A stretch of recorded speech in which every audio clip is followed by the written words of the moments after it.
Hello, friends.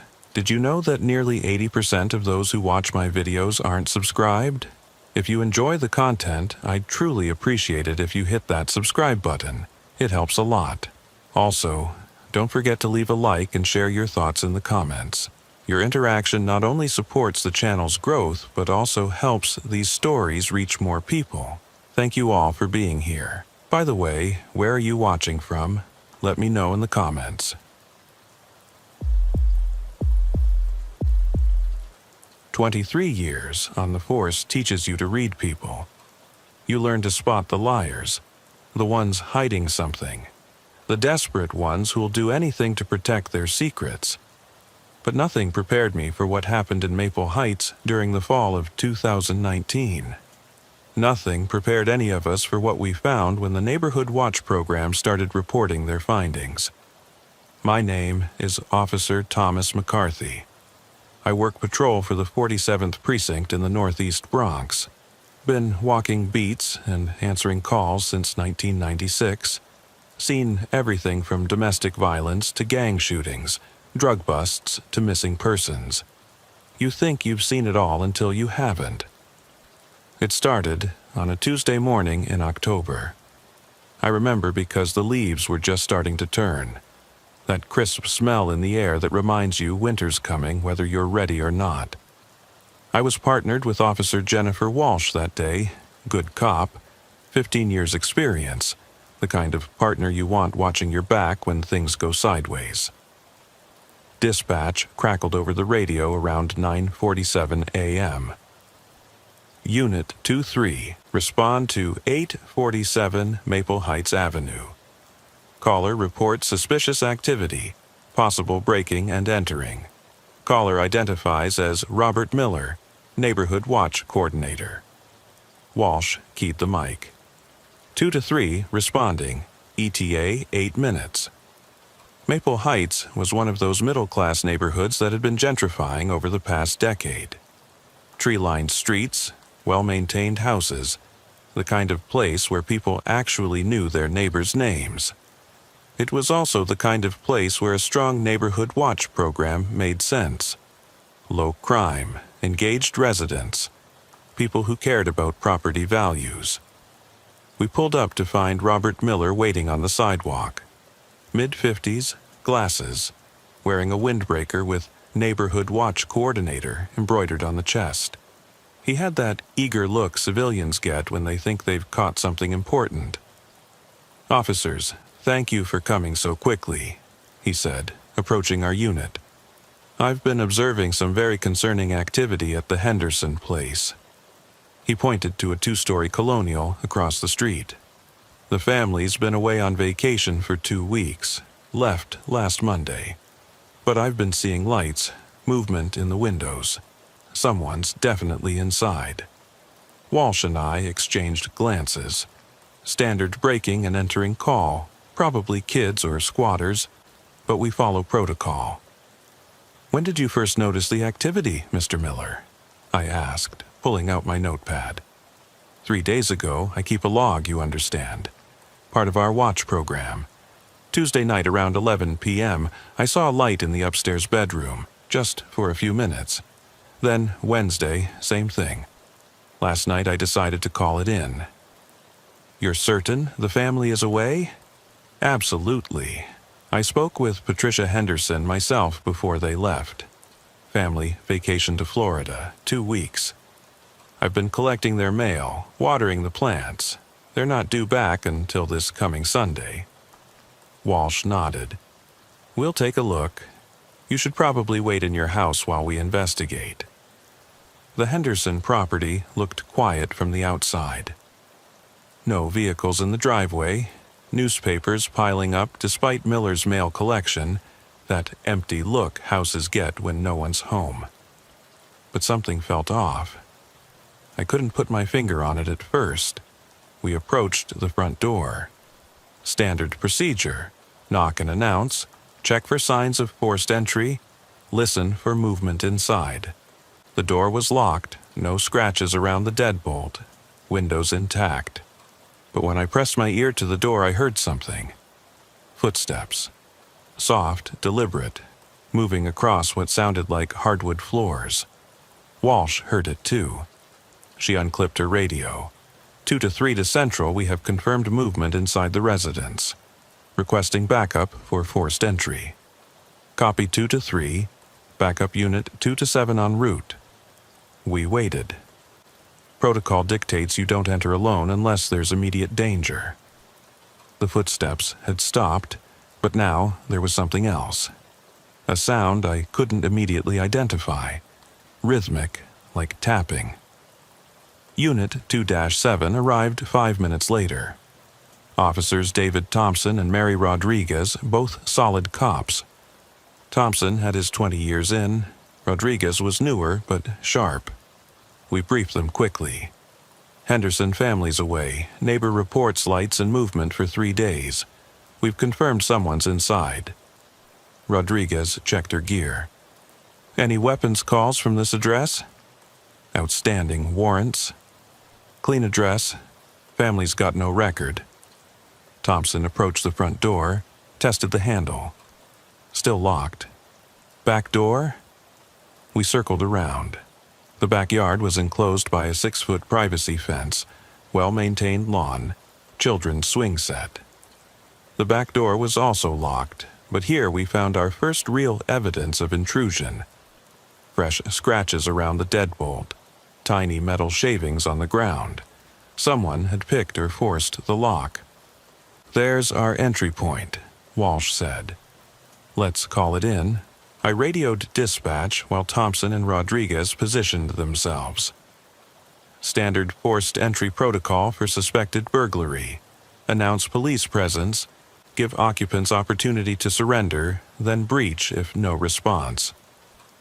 Police, this is the NYPD. We know you're inside. Come to the door with your hands visible. Nothing. Thompson tried again. This is your final warning. We're coming in. Still nothing. We breached the back door. It opened easily. Whoever was inside hadn't bothered to relock it. The house was dark, quiet, but that smell hit us immediately. Not decay, not death, but something sour and stale, like someone had been living there without proper ventilation or hygiene. Police! Show yourself! We began clearing the house room by room. Kitchen was a mess. Not ransacked, but lived in. Dirty dishes in the sink, empty food containers on the counter, crumbs on the floor. Someone had definitely been eating here. The living room showed more signs of occupation. Blankets on the couch, more food wrappers, and here's what made my skin crawl.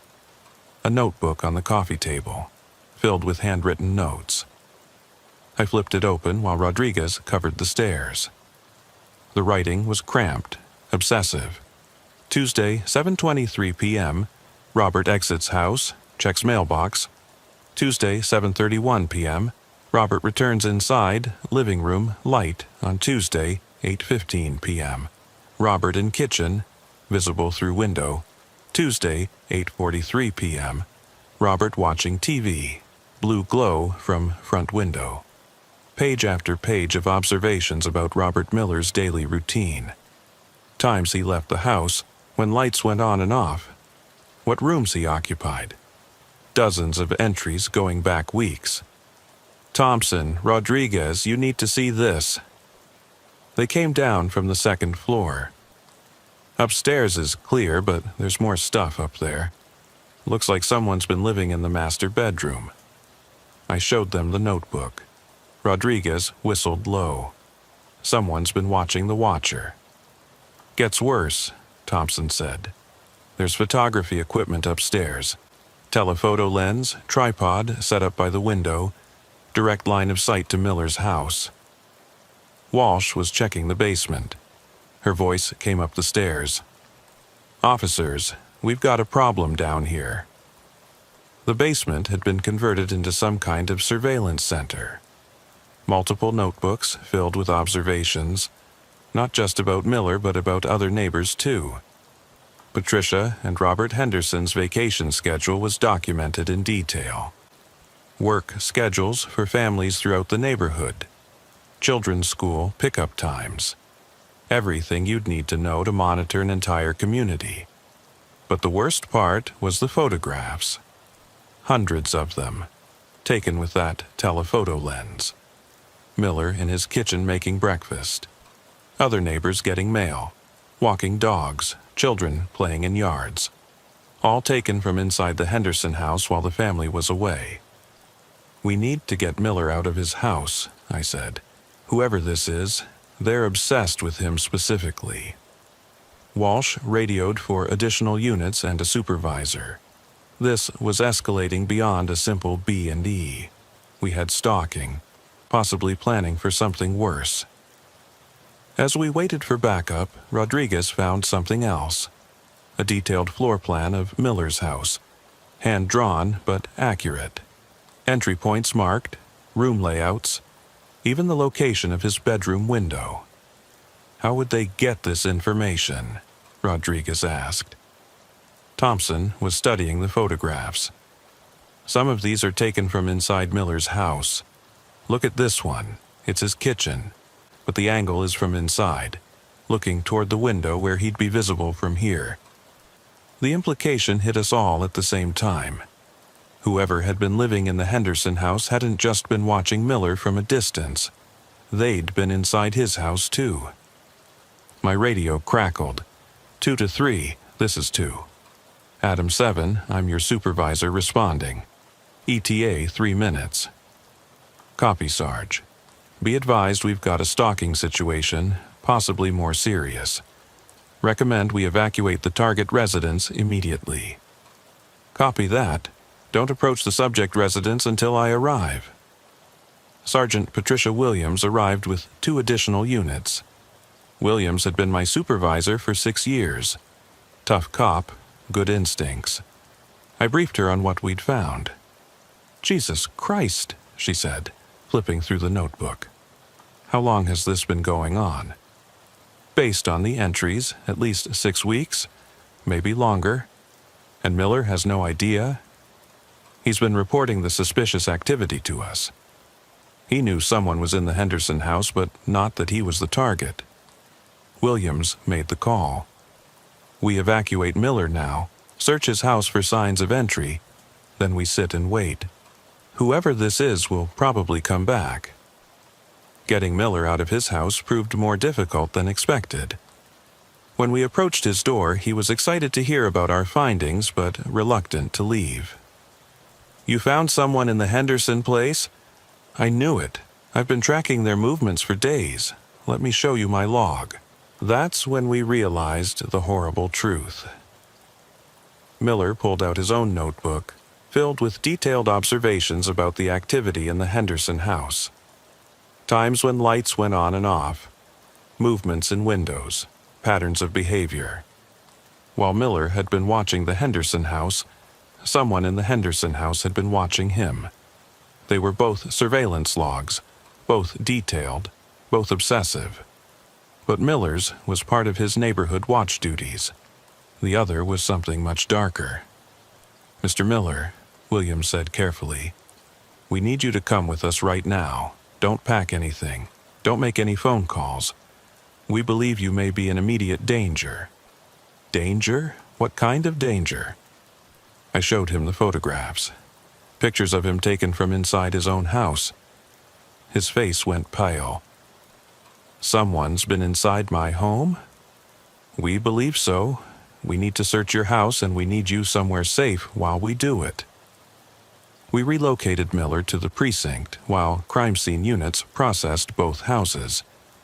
What they found in Miller's house was even more disturbing than what we'd discovered across the street. Signs of repeated entry going back months. Tiny holes drilled in walls, probably for micro cameras. Food missing from the refrigerator in small amounts, not enough to be noticed by someone living alone. Personal items moved slightly, repositioned. Someone had been living in Miller's house part-time, learning his routines, studying his habits. But here's what really chilled me. They found evidence that whoever had been doing this had been inside Miller's house the same nights Miller had been across the street, doing his neighborhood watch duties. While Miller was watching the Henderson house, the intruder was inside Miller's house, watching Miller's empty rooms, going through his belongings, sleeping in his bed. The crime scene team found DNA evidence, hair follicles, saliva on drinking glasses, fingerprints on surfaces that had been wiped clean but missed spots. We ran everything through the system. The prints came back to someone named William Patterson, 43 years old, previous arrests for stalking and breaking and entering. Last known address in Queens, but that had been over 2 years ago. No employment records, no credit history, basically off the grid since 2017. What we learned about Patterson's background made the situation even more frightening. He had a pattern of targeting people involved in community safety. Neighborhood watch coordinators, block captains, anyone who positioned themselves as watching over others. He would study them for months, learn their routines, then move into their spaces while maintaining surveillance. He's not just a stalker, Williams said, reviewing Patterson's file. He's someone who stalks the watchers, gets off on turning the surveillance around. We issued a BOLO alert and set up surveillance on both houses, waiting for Patterson to return. Miller was relocated to a hotel under police protection while we worked the case. The waiting period gave us time to dig deeper into Patterson's methods. Detective Michael Rodriguez from our precinct joined the investigation, bringing his experience with organized stalking cases. "This isn't random," Rodriguez said, studying the evidence. "Patterson has a system. Look at how he selected Miller. Active neighborhood watch coordinator, lives alone. Predictable routine, house with multiple entry points. You think there are other victims? I'd bet on it. Someone this organized, this methodical, doesn't stop with one target." Rodriguez contacted other precincts, asking about similar cases.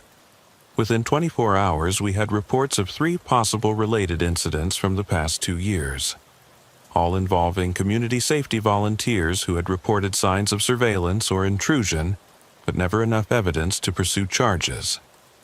"Patterns consistent," Rodriguez explained.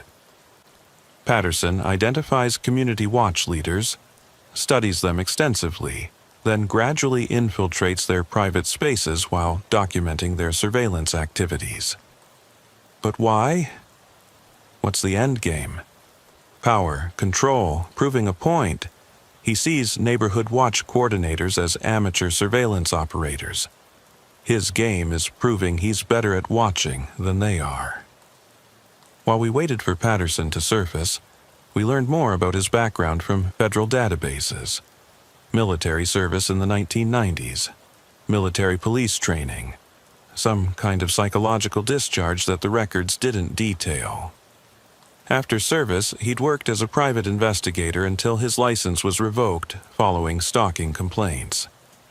"Guy's got professional surveillance training," Rodriguez noted. That explains the sophistication of his methods. The breakthrough came on our 3rd night of surveillance. I was positioned in an unmarked unit with a clear view of both houses when movement caught my eye around 11:30 p.m. A figure was approaching from the alley behind the Henderson house, moving carefully, staying in shadows, but definitely heading for the back door where we'd found evidence of forced entry. All units, suspect approaching target location from the rear, moving to intercept. We had 4 units positioned around the neighborhood. As the figure reached the back door of the Henderson house, we closed in from multiple angles with flashlights and weapons drawn. "Police! Stop right there, hands where we can see them." The man, tall, thin, wearing dark clothing, immediately bolted. He ran back toward the alley, but Thompson was already positioned there. They went down hard, the suspect fighting and screaming about his project and how we didn't understand what he was documenting. Patterson was exactly what I'd expected from his file photo. Mid-40s, average build, but his eyes had that intense focus you see in people who've spent too much time alone with their obsessions. At the station, Patterson's initial interview revealed someone who was completely convinced his actions were justified. "You don't understand," he told Detective Rodriguez. "These neighborhood watch people, they think they're protecting their communities, but they're just voyeurs. Busybodies with too much time on their hands."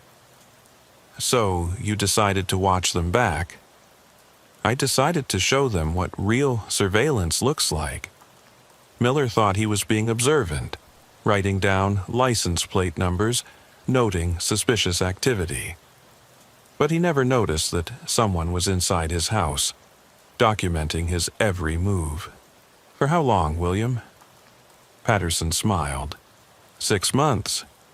I've been inside his house, learning his routines, going through his belongings, sleeping in his bed. And he never had a clue. Patterson's interrogation revealed details that made our investigation much more complex. What we thought was the work of one disturbed individual was actually part of something larger and more organized. "I'm not the only one doing this," Patterson told Rodriguez during his second interview. "There are others. People who understand that these community watch programs are a joke." "What others? Give me names."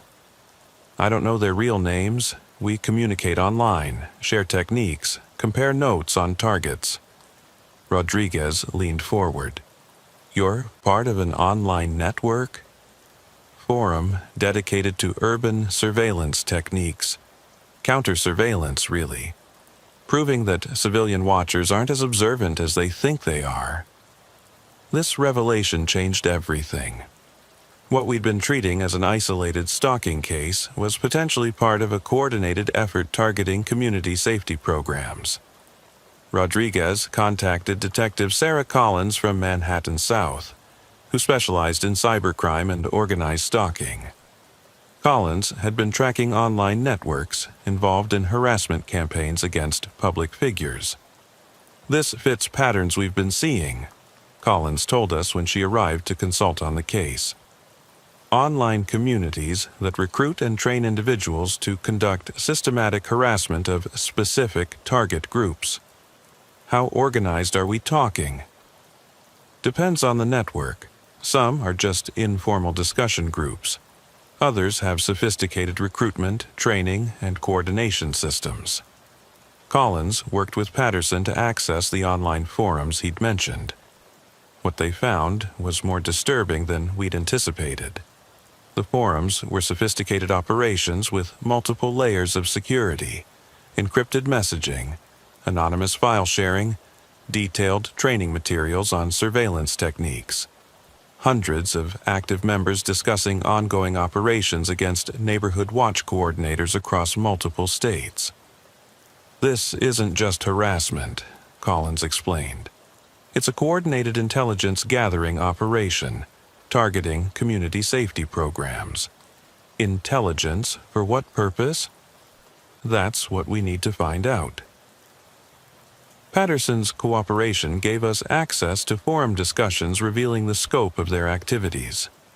Members shared detailed surveillance reports on community leaders, photographics of target residences, information about security systems and daily routines. But the conversations also revealed something more sinister. Discussion of Phase 2 operations that went beyond surveillance and documentation. Phase 2 involves direct action, Patterson explained when pressed about these discussions. Confronting targets with evidence of how thoroughly they've been compromised. Proving to them that their community watch activities are useless. What kind of confrontation? Psychological operations. Letting them know how much we know about their personal lives, their families, their vulnerabilities. Most of them withdraw from community involvement after that. Rodriguez and I exchanged glances. This wasn't just stalking for personal gratification. It was organized intimidation, designed to shut down community safety programs. "William, how many people are involved in these operations?" "Active surveillance operators? Maybe 20 or 30 that I know of. But there are more in training, more being recruited. Collins worked with federal cybercrime specialists to trace the forum's infrastructure. What they discovered was a sophisticated recruitment and training network with connections to organized crime. Someone's funding this, Collins reported after 2 days of investigation. The server costs, equipment purchases, coordination expenses. This isn't being run by volunteers. How much funding? Conservative estimate? Several $100,000 annually. Someone with serious money is investing in this operation. The financial investigation led to a joint task force involving the FBI's Domestic Terrorism Unit. What had started as a simple breaking and entering call was now a federal case involving organized criminal activity. Special Agent Diana Foster from the Joint Terrorism Task Force took over coordination of the federal response. What you've uncovered fits patterns we've been tracking nationally, Foster told us during her first briefing. Organized efforts to disrupt community-based law enforcement cooperation. Meaning, what exactly? Community policing initiatives, neighborhood watch programs, civilian surveillance. These have made it much harder for criminal organizations to operate in residential areas. Someone's developed a systematic approach to neutralizing these programs. Foster explained how the surveillance networks operated. Online recruitment identified individuals with the psychological profile needed for long-term stalking operations. These recruits were then trained in advanced surveillance techniques and assigned to target specific community leaders. The goal isn't just to gather intelligence. It's to create enough fear and intimidation that community safety programs collapse from within. But the operation served another purpose. The detailed intelligence gathered on community leaders was being sold to other criminal organizations. Information about security systems, daily routines, family schedules, financial vulnerabilities. This data has significant commercial value for burglary rings, identity theft operations, even organized crime groups planning major operations. The federal investigation moved quickly. Patterson's cooperation provided access to the online networks, which led to identification of the operation's leadership structure. The network was led by Vincent Caruso, a career criminal with connections to organized crime families throughout the Northeast. Caruso had realized that traditional criminal territorial control was being undermined by community involvement in law enforcement. Instead of trying to corrupt or intimidate entire communities, Caruso developed this surveillance network to target the specific individuals who made community safety programs effective, Foster explained. Remove the leaders, and the programs collapse. Much more efficient than trying to control entire neighborhoods. The investigation into Vincent Caruso's organization revealed the full scope of what we were dealing with. This wasn't just stalking or harassment.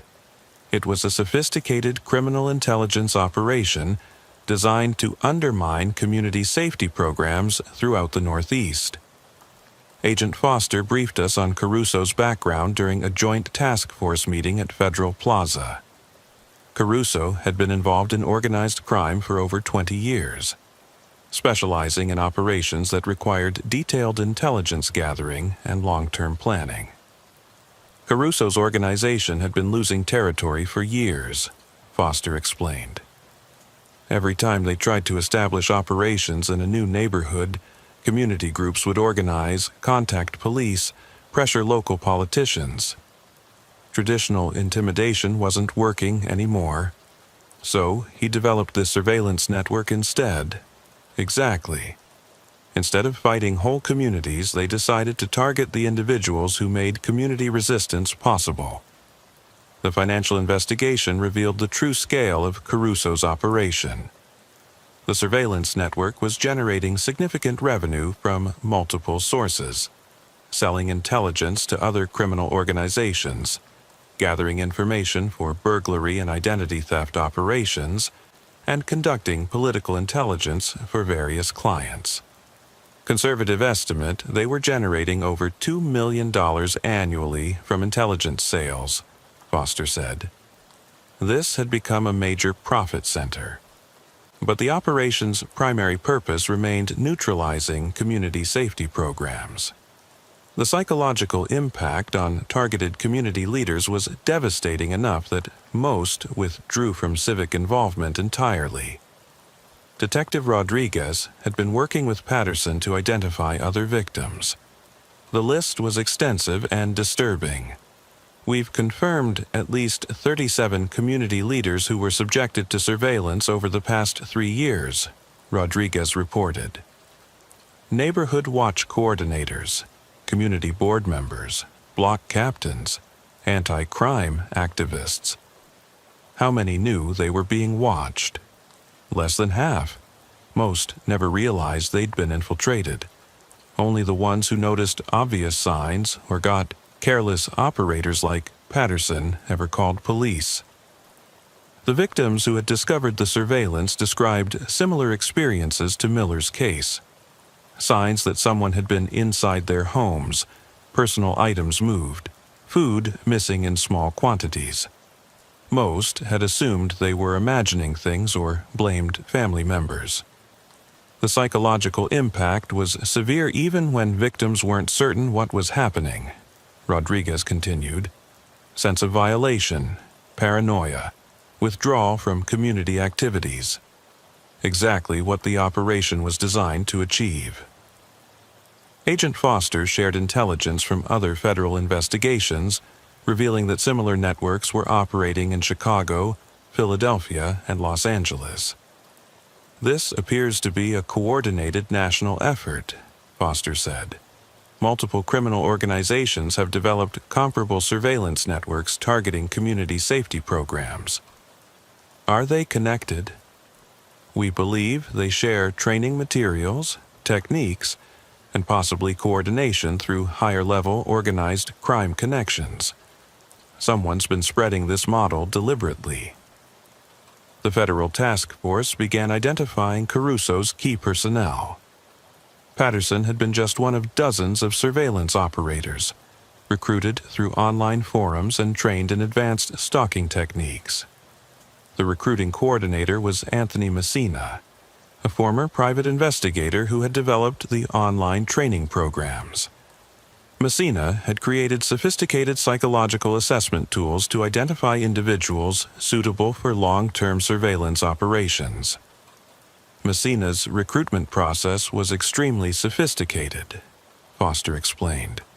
He would identify people with specific psychological profiles, social isolation, obsessive tendencies, resentment toward authority figures, then gradually radicalize them against community safety programs. How would he find these people? Online forums dedicated to urban exploration, amateur surveillance, photography, even conspiracy theories. He'd identify promising candidates, then slowly introduce them to anti-community watch messaging. The training process was equally sophisticated. New recruits would spend months learning surveillance techniques, counter-surveillance methods, and psychological manipulation strategies before being assigned to actual targets. By the time they were conducting operations, they genuinely believed they were exposing the ineffectiveness of neighborhood watch programs, Foster continued. Most had no idea they were working for organized crime. Patterson's case was typical. He'd been recruited through urban exploration forums, slowly trained over several months, then assigned to target Miller, specifically because of Miller's effectiveness as a neighborhood watch coordinator. Miller had been instrumental in organizing community resistance to drug dealing in his neighborhood, Rodriguez explained. His surveillance efforts had led to several arrests, disrupted organized drug operations. He was exactly the kind of community leader Caruso wanted neutralized. The investigation also revealed how Caruso's network selected targets. They maintained detailed databases of community safety leaders throughout the region, tracking their effectiveness, influence, and potential vulnerabilities. They had files on hundreds of community leaders, Foster said. Detailed assessments of their impact on criminal operations, their personal security, their psychological profiles. It was like a targeting database for domestic terrorism. Some targets were selected for simple surveillance and intimidation. Others were chosen for more aggressive operations designed to destroy their credibility or force them to relocate. In extreme cases, they were gathering intelligence for physical attacks, Foster revealed. We found evidence of operational planning for at least 6 cases where they were considering escalating to violence. The scope of the intelligence gathering was staggering. Caruso's operatives had collected detailed information on targets' families, financial situations, personal relationships, medical conditions, and psychological vulnerabilities. They weren't just watching these people's community safety activities, Rodriguez said. They were conducting comprehensive intelligence operations designed to identify every possible pressure point. This information was then used for carefully orchestrated intimidation campaigns. Targets would receive anonymous messages demonstrating detailed knowledge of their personal lives, or they'd discover evidence that someone had been inside their homes. The goal was always to make them feel completely vulnerable, Foster explained. Once they realized how thoroughly they'd been compromised, most people withdrew from community involvement rather than risk escalation. But some targets couldn't be intimidated. For these individuals, Caruso's organization had developed more extreme measures. Agent Foster's next revelation sent shockwaves through our task force. While reviewing files seized from Caruso's operation, federal investigators had discovered detailed assassination plans for community leaders who couldn't be intimidated or driven away from their civic activities. We found operational blueprints for eliminating 6 high-priority targets, Foster told us during our briefing at Federal Plaza, complete with surveillance intelligence, timing plans, and methods designed to make the deaths appear accidental. The targets were community safety leaders who had been particularly effective at organizing law enforcement cooperation in their neighborhoods. All had been subjected to months of surveillance, psychological pressure, and intimidation. When these methods failed to neutralize them, Caruso's organization began planning more permanent solutions. The level of detail was professional grade, Foster continued. Daily routine analysis, security vulnerability assessments, optimal timing for undetected approach. These weren't impulse plans, they were carefully developed operational strategies. One of the targets was Margaret Chen, a community board member in Chinatown who had been instrumental in getting surveillance cameras installed and organizing regular police patrols. Despite months of psychological pressure, she had refused to back down from her community safety advocacy. Chen's file contained detailed plans for staging a robbery homicide, Foster explained. They'd studied her routines, identified the optimal location for an ambush, even planned the crime scene staging to make it appear random. Another target was David Williams, a neighborhood watch coordinator in Brooklyn who had been working with police to shut down illegal gambling operations. Williams had noticed signs of surveillance and increased his personal security, but continued his community safety work. Williams's assassination plan involved a staged car accident, Foster said. They'd documented his daily commute, identified a location where they could force his vehicle off the road, make it appear like a single-car crash. The most disturbing case involved Patricia Ross, a community activist in Queens who had been organizing resident cooperation with gang task force operations. Ross had been subjected to extensive psychological pressure, including break-ins at her home and anonymous threats. When intimidation failed to stop Ross, they began planning what they called a home invasion gone wrong, Foster revealed. Complete invasion scenario designed to eliminate her while making it appear like a burglary escalated to violence. The assassination plans revealed the true nature of Caruso's organization. This wasn't just organized stalking or intelligence gathering. It was domestic terrorism designed to eliminate effective community safety leadership. These people weren't planning to harm random civilians, Foster emphasized. They were specifically targeting individuals whose community safety work threatened organized criminal operations. Detective Rodriguez had been reviewing the target selection criteria used by Caruso's network. The patterns were chilling in their systematic approach. They ranked community leaders based on their effectiveness at organizing police cooperation, Rodriguez explained. High-impact organizers who couldn't be intimidated were marked for elimination. How many were marked? 6 had active assassination plans, but their database contained escalation assessments for over 40 community leaders throughout the region. The escalation assessments were detailed psychological profiles designed to predict which targets could be intimidated and which would require more aggressive measures. They were literally maintaining kill lists, Rodriguez continued. Community volunteers who thought they were just organizing neighborhood watch programs had no idea they were being evaluated for potential assassination. Agent Foster explained how federal authorities had discovered these plans. Patterson's cooperation had provided access to the organization's internal communications, revealing discussions about permanent solutions for high-priority targets. The communications were coded, but the meaning was clear, Foster said. They were discussing murder as a business decision, cost-benefit analysis of assassination versus continued surveillance and intimidation.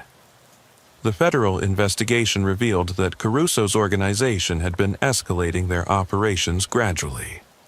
What started as simple surveillance had evolved into psychological warfare, then planned violence. The pattern suggests they were testing methods, refining techniques, building toward a coordinated campaign of assassinations, Foster explained. If we hadn't discovered them when we did, they probably would have begun killing community leaders within months. The evidence also revealed connections to other criminal organizations. Caruso's intelligence network was sharing information with drug trafficking operations, illegal gambling rings, and protection racket schemes throughout the Northeast. Community safety programs had been disrupting multiple types of criminal activity, Foster said. Caruso's network was providing a service to the broader, organized crime community. This explained the sophisticated funding and coordination of the surveillance operation. Multiple criminal organizations were contributing resources because they all benefited from neutralizing community safety leadership. It was like a criminal conspiracy specifically designed to destroy community policing initiatives, Rodriguez observed. They'd identified community involvement as the primary threat to their operations. The assassination plans also revealed the organization's long-term strategy. They weren't planning random violence. They were developing a systematic campaign to eliminate the most effective community safety leaders throughout the region. Once they'd eliminated the top organizers, community safety programs would collapse from fear and lack of leadership, Foster explained. Neighborhoods would withdraw from cooperation with law enforcement, creating opportunities for criminal organizations to reestablish territorial control. But the assassination plans contained another disturbing element. They included provisions for recruiting new surveillance operators from the communities where assassinations occurred. They planned to use the fear generated by murders to recruit new followers, Foster revealed. Community members traumatized by violence against their leaders would be approached with propaganda about the futility of community safety efforts. This recruitment strategy would have created a self-perpetuating cycle. Assassinations would destroy community safety leadership while simultaneously generating new recruits for future surveillance operations. It was designed to spread like a virus, Rodriguez said. Each successful assassination would weaken community safety programs while strengthening their surveillance network. The federal task force realized they were dealing with something unprecedented: organized crime specifically adapted to neutralize modern community policing methods. Traditional organized crime relied on corruption and territorial intimidation, Foster explained. This network represented evolution toward targeted elimination of community safety infrastructure. The implications were staggering. If successful, Caruso's model could have been replicated in cities throughout the country, systematically destroying community involvement in law enforcement cooperation. The federal task force moved quickly once they understood the scope of Caruso's operation. Plans were developed for coordinated arrests across multiple states, targeting not just the leadership, but the entire surveillance network that had been systematically stalking community safety leaders. Agent Foster coordinated the operation from Federal Plaza, working with local law enforcement agencies throughout the Northeast. The complexity of the network required simultaneous raids to prevent evidence destruction and flight by key personnel. We identified 47 individuals directly involved in surveillance operations, Foster briefed us during the final planning session. Plus 14 in leadership and coordination roles.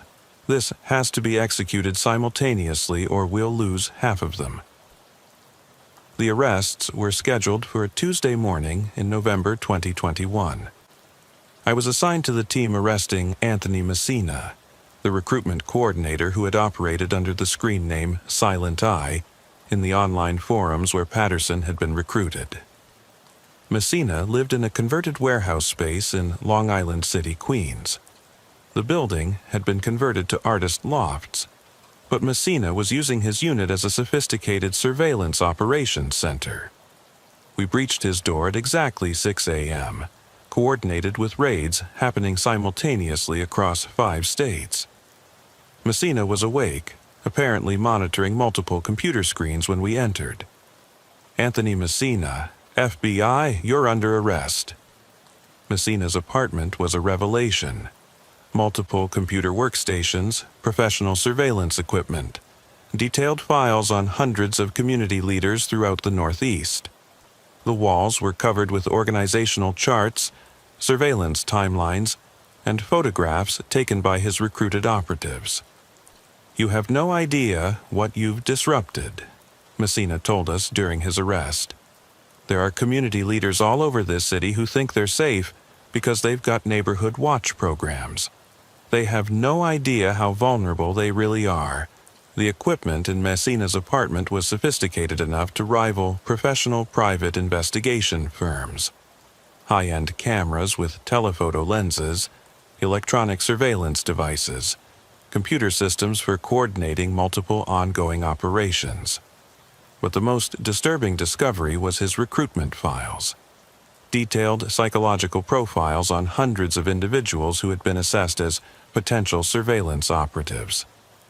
He wasn't just recruiting random people, Agent Foster explained as we processed the scene. He was conducting systematic psychological evaluations to identify individuals with the specific personality traits needed for long-term stalking operations. The recruitment files revealed Messina's methods. He would identify potential candidates through online forums, social media activity, and even job application databases. Then he'd conduct elaborate psychological assessments disguised as academic research or employment screening. The assessments were designed to identify social isolation, obsessive tendencies, resentment toward authority, and willingness to engage in surveillance activities, Foster continued. Only candidates who met specific psychological criteria were recruited for actual operations. Among Messina's files, we found detailed training materials that had been used to transform recruits into sophisticated surveillance operatives. The training process was gradual and methodical. designed to slowly radicalize participants while teaching them advanced stalking techniques. New recruits would spend months in online training programs, Foster explained as we reviewed the materials.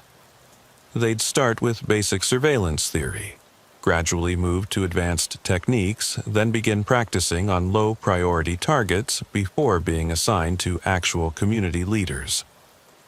The training materials were professionally developed, complete with instructional videos, practice exercises, and psychological conditioning techniques designed to overcome recruits' natural reluctance to invade others' privacy. Messina had developed an entire curriculum for training stalkers, Rodriguez observed.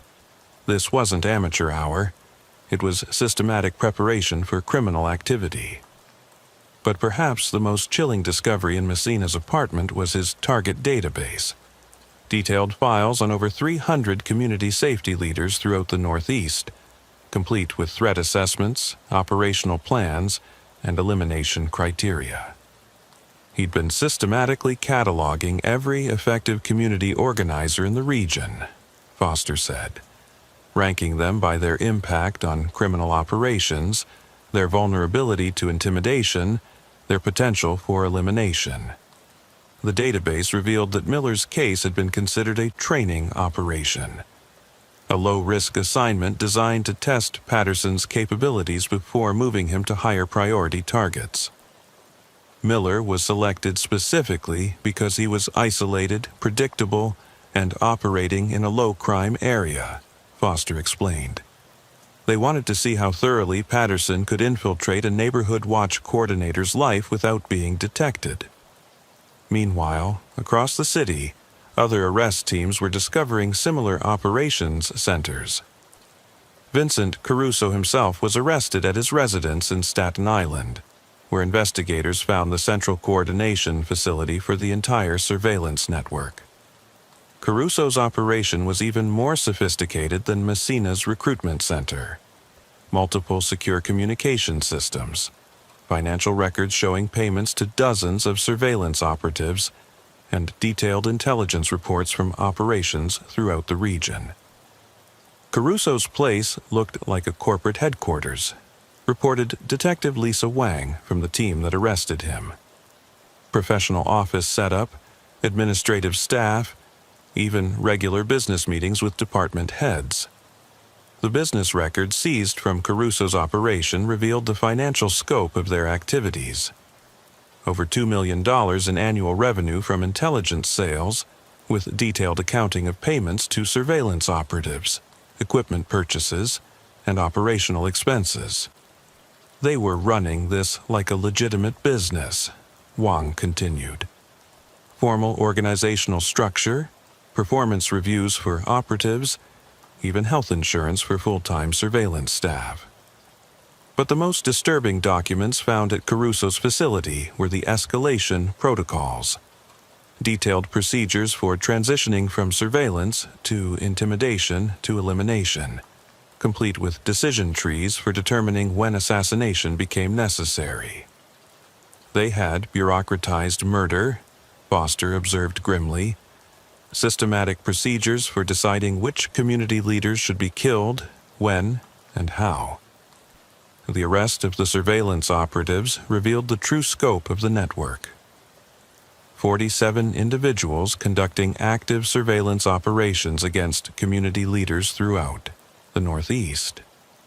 Most, like Patterson, had no idea they were working for organized crime. The majority of the operatives genuinely believed they were exposing the ineffectiveness of neighborhood watch programs, Foster explained during our post-arrest briefing. They'd been gradually radicalized to view community safety advocates as hypocrites and voyeurs. Many of the arrested operatives expressed shock when they learned about the organization's criminal connections and assassination plans. They'd been carefully compartmentalized, knowing only their specific assignments and believing they were part of an informal activist movement. It's a classic recruitment technique for extremist organizations, Foster said. Gradually indoctrinate people while keeping them isolated from the broader criminal agenda. But some operatives had been aware of the organization's true nature. These individuals, typically the more experienced surveillance specialists, had been directly involved in intelligence gathering for burglary operations and intimidation campaigns. About 15 of the arrestees were fully aware they were supporting organized crime, Foster reported. These were the senior operatives who'd been involved in multiple operations and received significant financial compensation. The arrests disrupted dozens of ongoing surveillance operations throughout the region. Community leaders who had been living under constant observation suddenly found themselves free from the psychological pressure they'd been experiencing for months. The immediate impact was significant, Rodriguez noted. We started getting calls from community safety volunteers who said they suddenly felt like they could breathe again. But the arrests also revealed how extensively community safety programs had been infiltrated. Evidence seized during the raids showed that surveillance operatives had penetrated neighborhood watch programs, community board meetings, and even police community liaison programs. They'd been gathering intelligence from inside the very organizations they were targeting, Foster explained. Some operatives had actually joined neighborhood watch programs to gather information on coordinators and other participants. This internal infiltration had provided Caruso's organization with detailed intelligence on community safety program operations, enabling them to predict and counter law enforcement community policing initiatives. They knew about police community meetings before they happened, had advance warning of neighborhood watch patrol schedules, even had inside information on crime prevention programs, Rodriguez said. It was systematic penetration of community law enforcement cooperation. The evidence also revealed that some community safety programs had been entirely compromised. In several neighborhoods, multiple surveillance operatives had joined watch programs, effectively turning them into intelligence-gathering operations for organized crime. Some neighborhood watch programs had more criminals than legitimate volunteers, Foster observed. Community members thought they were organizing to fight crime, but they were actually providing intelligence to criminal organizations. The interrogation phase of the investigation revealed the psychological complexity of Caruso's recruitment and training methods. Most of the arrested surveillance operatives had been systematically conditioned to view their activities as legitimate activism rather than criminal stalking. I participated in several interviews with operatives who had been working in our precinct's jurisdiction. Their stories revealed sophisticated psychological manipulation techniques that had gradually transformed ordinary citizens into dedicated stalkers. Jennifer Walsh, one of Patterson's fellow operatives, had been recruited through online photography forums. A divorced accountant in her early 50s, Walsh had initially joined surveillance operations believing she was documenting the ineffectiveness of community safety programs. I thought I was exposing hypocrites, Walsh explained during her interview. These neighborhood watch people, they acted like they were protecting everyone, but they were just busybodies looking through their neighbors' windows. Walsh described how her recruitment had progressed over 18 months. Initial contact through photography forums led to private messages about documentary projects exposing community surveillance programs. Gradually, she was introduced to more explicit anti-neighborhood watch messaging. They convinced me that community watch coordinators were the real voyeurs, Walsh continued. That they were violating people's privacy under the guise of community safety. I thought I was turning the tables, showing them what it felt like to be watched. The psychological conditioning was sophisticated enough that Walsh genuinely believed she was conducting legitimate activism even while breaking into people's homes and documenting their most private moments. I never thought of it as stalking, she said. They taught us that we were researchers, documentarians, exposing the truth about community surveillance programs. Walsh had been assigned to target Susan Martinez, a community board member who had been organizing resident cooperation with police gang task force operations. For 8 months, Walsh had been systematically infiltrating Martinez's life. I documented everything, Walsh explained. Her daily routines, family relationships, work schedule, financial situation. I thought I was gathering evidence of how neighborhood watch people were just ordinary citizens with ordinary vulnerabilities. What was the plan for this information? Eventually, we were supposed to confront her with it. Show her how thoroughly we documented her life while she thought she was the one doing the watching. Prove that her community safety work was meaningless. But Walsh's surveillance had gone far beyond simple documentation. She'd been inside Martinez's home dozens of times, photographed personal documents, even recorded private conversations with hidden microphones. I told myself it was necessary for the project, Walsh said, that we needed comprehensive documentation to make our point effectively. The interview revealed how Caruso's organization had exploited Walsh's personal vulnerabilities. Her divorce had left her socially isolated and resentful toward authority figures. The surveillance activities provided both social connection and a sense of power. For the first time in years, I felt like I was part of something important, Walsh admitted. The other operatives became like family. We were working together on something that felt meaningful. This sense of community among the surveillance operatives had been carefully cultivated by Messina's recruitment program. Regular online meetings, shared operational experiences, and group activities designed to strengthen emotional bonds between operatives. They created a support network for people conducting criminal activities, Agent Foster observed. Made stalking feel like community service. Other interviews revealed similar patterns. Mark Thompson, a retired electrician who had been surveilling neighborhood watch coordinators in Queens, described how his recruitment had begun with discussions about government overreach and civilian surveillance. They started talking about how neighborhood watch programs were just extensions of police surveillance, Thompson explained. How ordinary citizens were being turned into informants and voyeurs by law enforcement. Thompson's anti-government sentiments had been gradually directed toward community safety volunteers, who were portrayed as willing participants in police surveillance programs. I came to believe that neighborhood watch coordinators were betraying their communities, Thompson continued. That they were helping police spy on their neighbors under the guise of safety.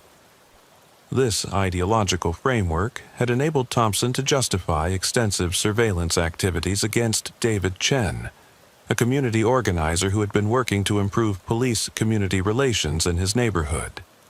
I thought I was protecting the community from police surveillance, Thompson said, showing them that their trusted neighborhood watch coordinator was actually gathering intelligence for law enforcement. Thompson had spent 6 months infiltrating Chen's personal life, documenting his family relationships, work activities, and community involvement. The intelligence had been passed to Caruso's organization for analysis and operational planning. What kind of operational planning? I didn't know at the time. I thought it was just for documentation purposes, proving our point about civilian surveillance programs. But Thompson's surveillance reports had actually been used to develop intimidation strategies against Chen. Anonymous messages containing personal information, evidence of home intrusions, and subtle threats designed to pressure Chen into withdrawing from community organizing. When I learned about the intimidation campaigns, I was shocked, Thompson admitted. I thought we were just documenting and exposing. I never intended to help with harassment. The interviews revealed that most operatives had been carefully shielded from the organization's criminal activities. They received specific assignments and training, but were not informed about the broader network or its connections to organized crime. Compartmentalization was key to their recruitment strategy, Foster explained. Most operatives knew only their specific targets and believed they were part of a grassroots activist movement. But some operatives had been aware of the criminal connections. These individuals, typically recruited through different channels, had been directly involved in intelligence, gathering for burglary operations and protection rackets. David Rodriguez, not related to our Detective Rodriguez, had been recruited through connections to illegal gambling operations. Unlike the ideologically motivated operatives, Rodriguez understood he was working for organized crime from the beginning. "I knew this was about business, not activism," Rodriguez told us during his interview. Community safety programs were hurting gambling operations, drug dealing, protection rackets. We were gathering intelligence to shut them down. Rodriguez had been involved in some of the most aggressive surveillance operations, including intelligence gathering for the planned assassinations of high-priority community leaders. Some targets couldn't be intimidated or bought off, Rodriguez explained. For those people, elimination was considered a business necessity. Were you prepared to participate in murders? If that's what the job required. These people were costing the organization significant money. Their community safety work was disrupting profitable operations. Rodriguez's matter-of-fact attitude toward assassination revealed the cold business logic behind Caruso's network. Community leaders weren't seen as people with families and lives. They were obstacles to criminal operations that needed to be removed. It wasn't personal, Rodriguez continued. It was just problem-solving. Find the most efficient way to neutralize threats to business operations. The interviews also revealed the extent of intelligence sharing between Caruso's network and other criminal organizations. Surveillance reports were being sold to burglary rings, identity theft operations, and even human trafficking networks. The information was incredibly valuable, Foster explained. Detailed intelligence on community leaders' personal lives, security vulnerabilities, family relationships. Multiple criminal organizations were buying this intelligence for different purposes. Some surveillance reports had been used to plan targeted home invasions. Others provided information for identity theft and financial fraud schemes. The most disturbing cases involved intelligence gathering on families with teenage children. We found evidence that surveillance intelligence was being sold to human trafficking operations, Foster revealed grimly. Information about family structures, children's schedules, security vulnerabilities. It was being used to identify potential trafficking victims. This revelation added another dimension to the federal charges against Caruso's organization. Beyond stalking and conspiracy, they were now facing charges related to human trafficking support operations. The complexity of the Caruso organization's criminal network required extensive preparation for what would become one of the largest domestic terrorism trials in New York history. The evidence collected during the investigation filled dozens of filing cabinets and required coordination between multiple federal agencies. Assistant U.S. Attorney Michael Chen was assigned to prosecute the case. Chen had 15 years of experience with organized crime prosecutions and had handled several high-profile domestic terrorism cases. "This is unlike anything we've prosecuted before," Chen told our task force during trial preparation. "We're dealing with a criminal organization that specifically targeted the infrastructure of community safety programs. It's domestic terrorism designed to undermine law enforcement cooperation." The prosecution strategy focused on demonstrating the systematic nature of the surveillance network and its connections to broader organized crime activities.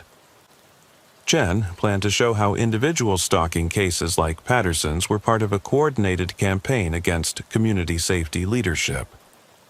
Each surveillance operation was a component of a larger conspiracy to disrupt community policing initiatives, Chen explained.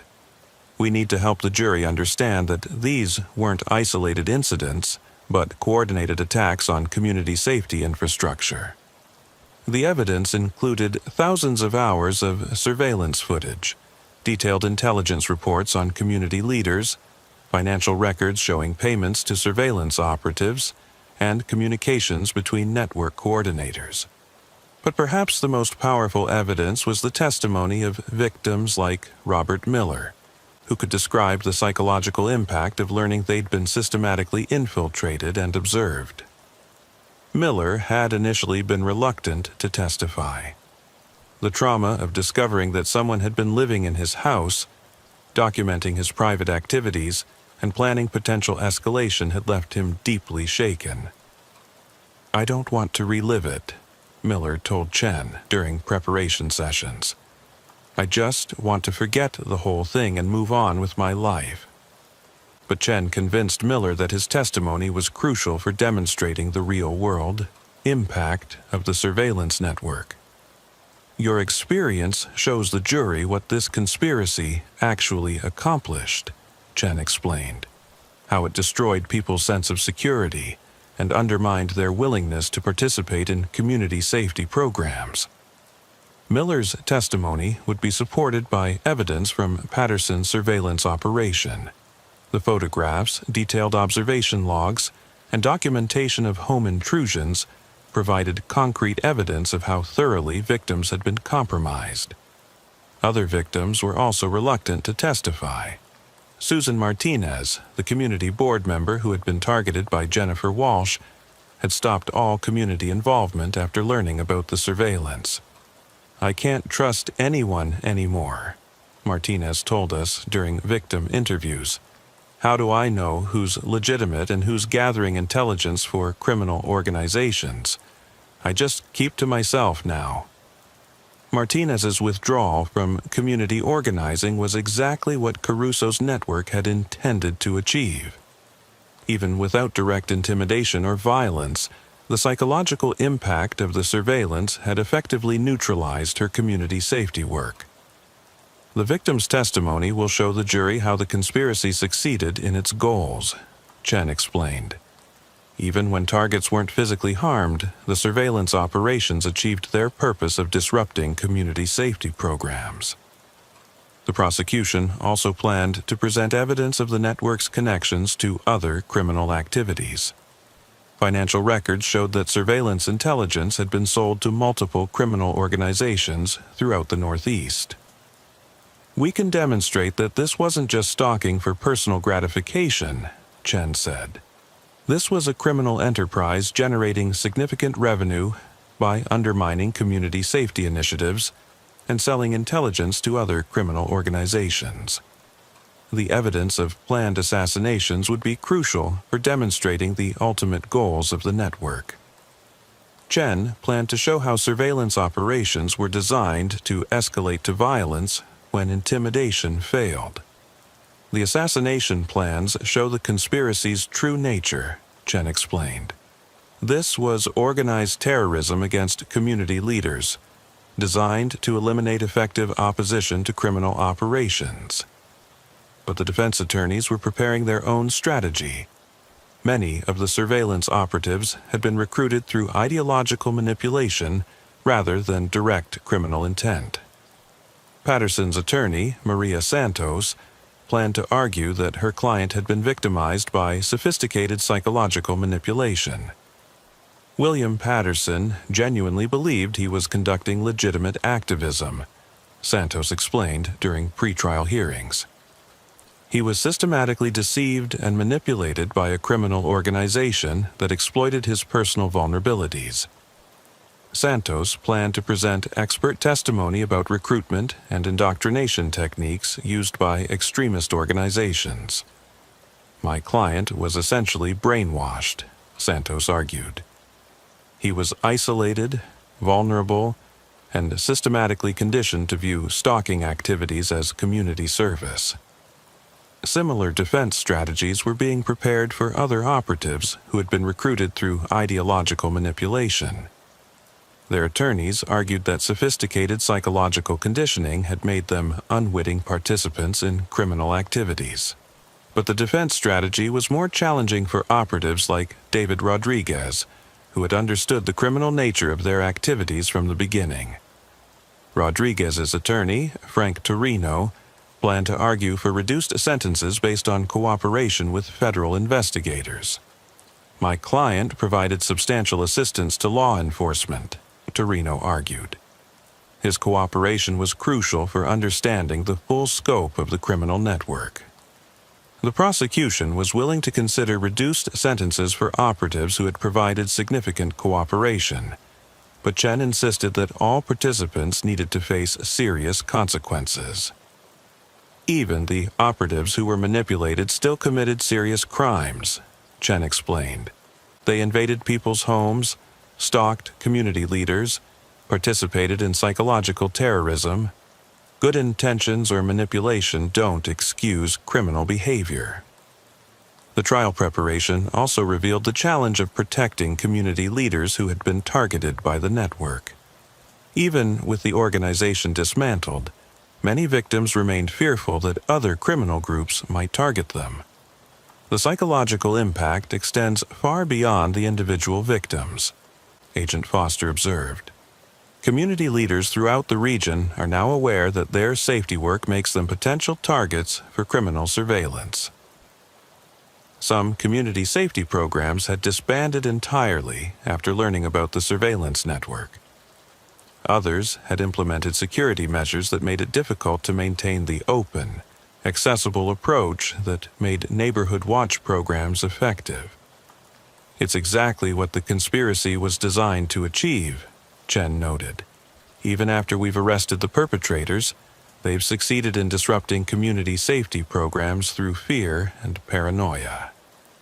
The broader implications of the case were also being considered by federal policymakers. The Department of Justice was developing new guidelines for investigating and prosecuting organized surveillance networks targeting community safety programs. "This case has revealed a new type of domestic terrorism," Foster explained. "Criminal organizations adapting their methods to specifically target community law enforcement cooperation. We need new legal frameworks and investigative techniques to address this threat." The trial was scheduled to begin in March 2022, with proceedings expected to last several months given the complexity of the evidence and the number of defendants. The trial of the Caruso surveillance network began on March 15, 2022, in a federal court in Manhattan. Judge Patricia Morrison, who had extensive experience with organized crime cases, presided over proceedings that would last 4 months and involve testimony from over 100 witnesses. The prosecution's opening argument, delivered by Assistant U.S. Attorney Michael Chen, laid out the systematic nature of the conspiracy against community safety programs. "Ladies and gentlemen of the jury, this case is about a criminal organization that declared war on community safety," Chen began. Not content to simply commit crimes, they developed a sophisticated network to identify, infiltrate, and eliminate the very people who were trying to protect their neighbors. Chen outlined how the network had evolved from simple surveillance to planned assassinations, showing how each component of the operation contributed to the broader goal of dismantling community law enforcement cooperation. "The defendants didn't just stalk individual victims," Chen continued. "They systematically attacked the infrastructure that makes community safety possible. They turned the tools of protection into weapons of intimidation." The prosecution's case was built around 3 main components: demonstrating the organized nature of the surveillance network, showing connections to broader criminal activities, and revealing the ultimate goal of eliminating community safety leadership. Robert Miller was among the first witnesses to testify. His account of discovering that Patterson had been living in his house while he conducted neighborhood watch activities provided a concrete example of how the surveillance network operated. "I thought I was protecting my community," Miller testified. "I had no idea that while I was watching for suspicious activity, someone was inside my home, going through my belongings, sleeping in my bed." Miller's testimony was accompanied by evidence from Patterson's surveillance operation, photographs taken inside Miller's house, detailed logs of his daily activities, and documentation of the intrusion methods used to gain access. The defendant had been inside Mr. Miller's residence dozens of times over 6 months, Chen explained to the jury.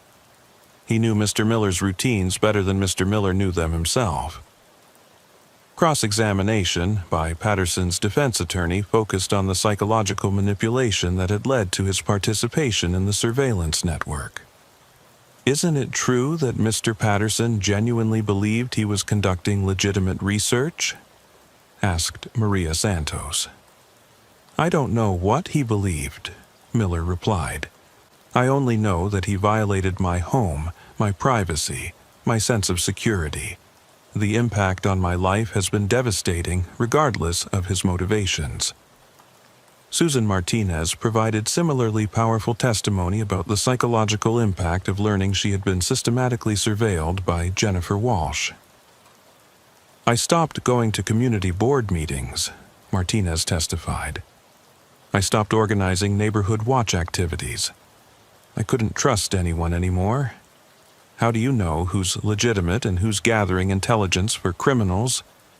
Martinez's withdrawal from community organizing demonstrated the effectiveness of the surveillance network's intimidation tactics. Even without direct threats or violence, the psychological impact had achieved the goal of neutralizing community safety leadership. The prosecution also presented evidence of the network's recruitment and training methods.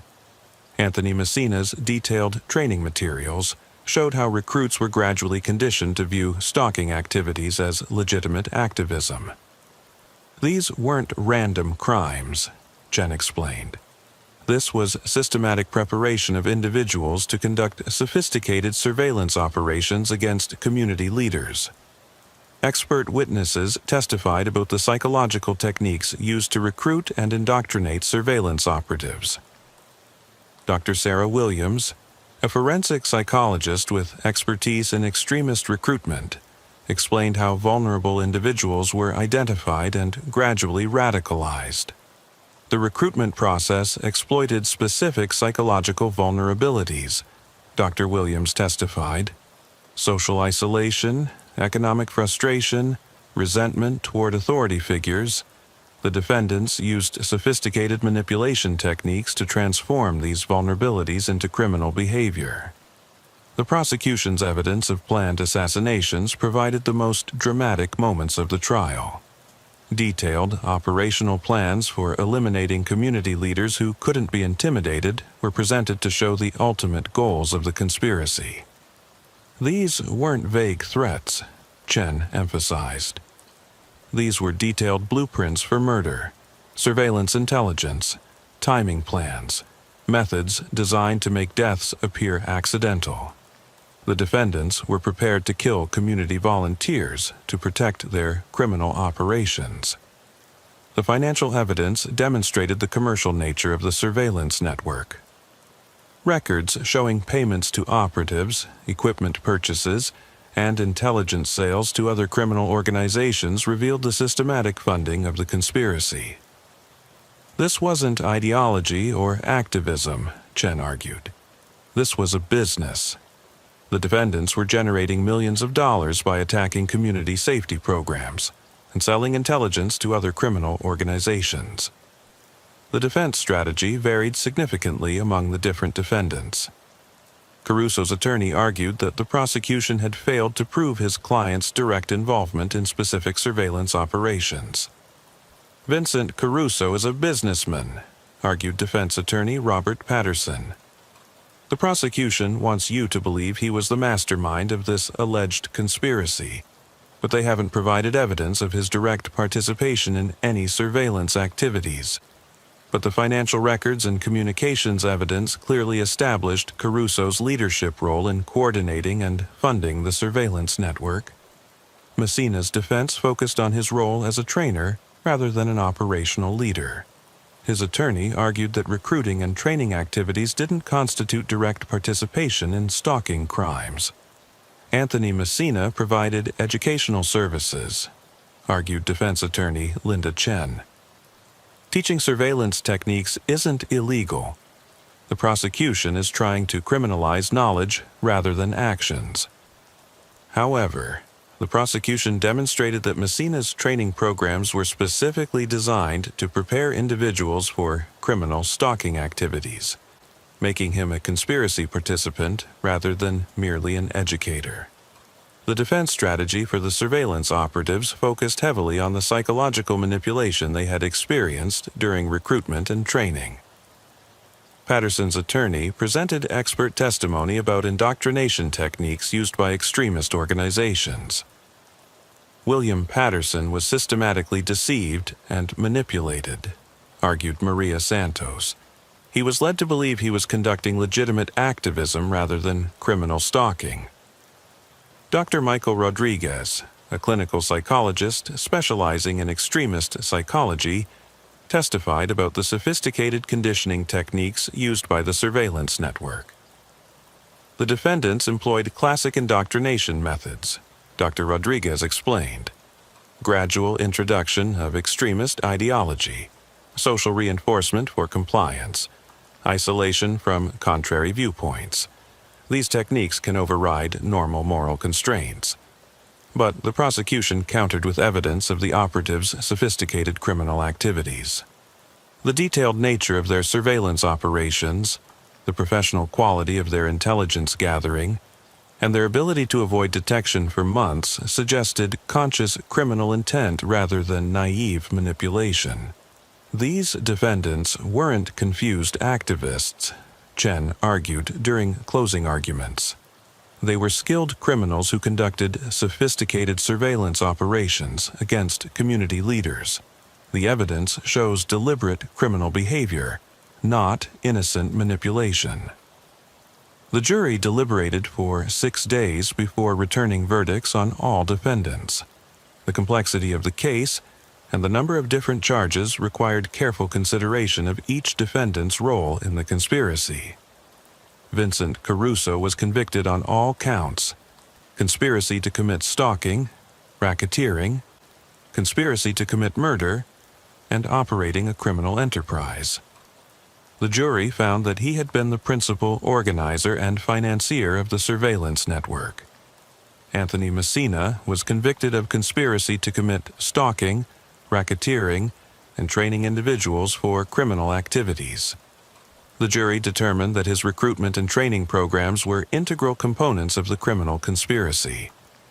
Most of the surveillance operatives were convicted of stalking-related charges, but sentences varied based on their level of awareness and cooperation with authorities. Patterson received 8 years in federal prison after being convicted of stalking, breaking and entering, and conspiracy charges. His cooperation with the investigation resulted in a reduced sentence from the maximum 15 years he could have received. Jennifer Walsh received 6 years after demonstrating genuine remorse and providing extensive cooperation with federal investigators. David Rodriguez, who had been aware of the criminal nature of his activities, received 12 years for stalking, conspiracy, and providing support for planned violent crimes. The sentencing phase revealed the lasting impact of the surveillance network on its victims and the broader community safety programs throughout the region. The defendants' actions had consequences far beyond their immediate victims, Judge Morrison observed during sentencing. They undermined community trust, destroyed safety programs, and created fear that extends throughout the region. The conviction of the Caruso surveillance network marked the end of the largest domestic terrorism prosecution targeting community safety programs in U.S. history. But for those of us who had worked the case, and for the communities that had been targeted, the impact would continue for years. 3 years after the convictions, I still patrol the same neighborhoods I covered during the investigation. Maple Heights, where Robert Miller had been systematically surveilled while conducting his neighborhood watch duties, never recovered its sense of community security. Miller never returned to his house on Maple Heights Avenue. He sold it through a real estate agent while staying at his sister's place in New Jersey, unable to face the psychological trauma of living in a space that had been so thoroughly violated. "I can't walk into that house without imagining him there," Miller told me during our last conversation. "Sitting at my kitchen table, going through my mail, sleeping in my bed. The physical space will always be contaminated for me." Miller's story was unfortunately typical among the surveillance victims. Most never returned to their community safety roles, even after learning that their stalkers had been imprisoned. Susan Martinez, the community board member who had been targeted by Jennifer Walsh, relocated to a different state entirely. The trauma of learning that her private life had been systematically documented and analyzed had destroyed her sense of personal security. "How do you know you're safe?" Martinez asked me when I contacted her for a follow-up interview. "How do you know there aren't others out there, still watching, still gathering intelligence?" Her question reflected the broader psychological impact of the case on community safety volunteers throughout the region. Even though the surveillance network had been dismantled, the knowledge that such operations were possible created lasting paranoia. The Neighborhood Watch program in Maple Heights disbanded entirely within 6 months of the arrests. Other community safety programs throughout the Bronx saw dramatic reductions in volunteer participation as word spread about the systematic targeting of community leaders. "It achieved exactly what they wanted," Agent Foster observed during our final case review. "Even after we arrested them, they succeeded in disrupting community-based law enforcement cooperation." The broader implications of the case continued to unfold as federal investigators discovered similar networks in other cities.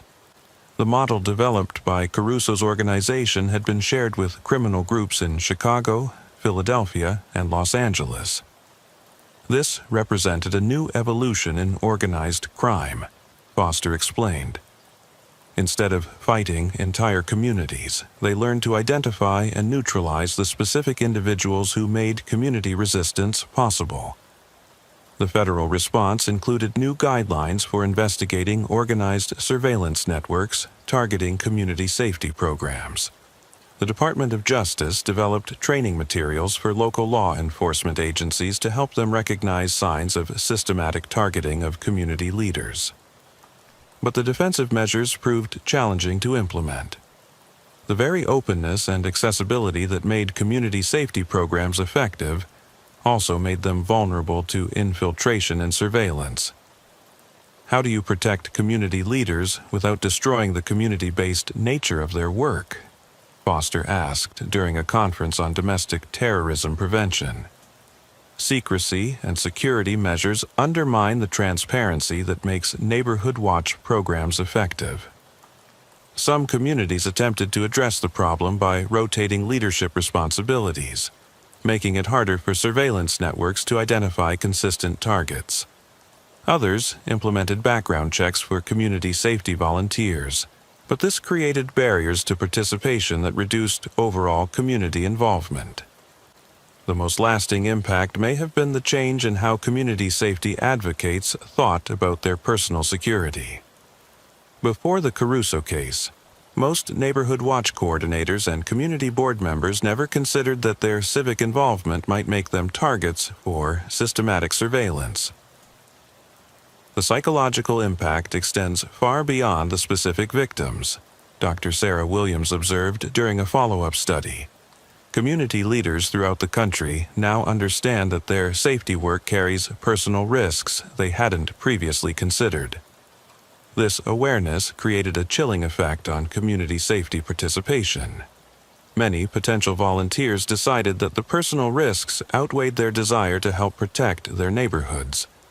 Detective Rodriguez, who had been instrumental in uncovering the scope of the surveillance network, transferred to a federal task force focused on investigating similar operations in other cities.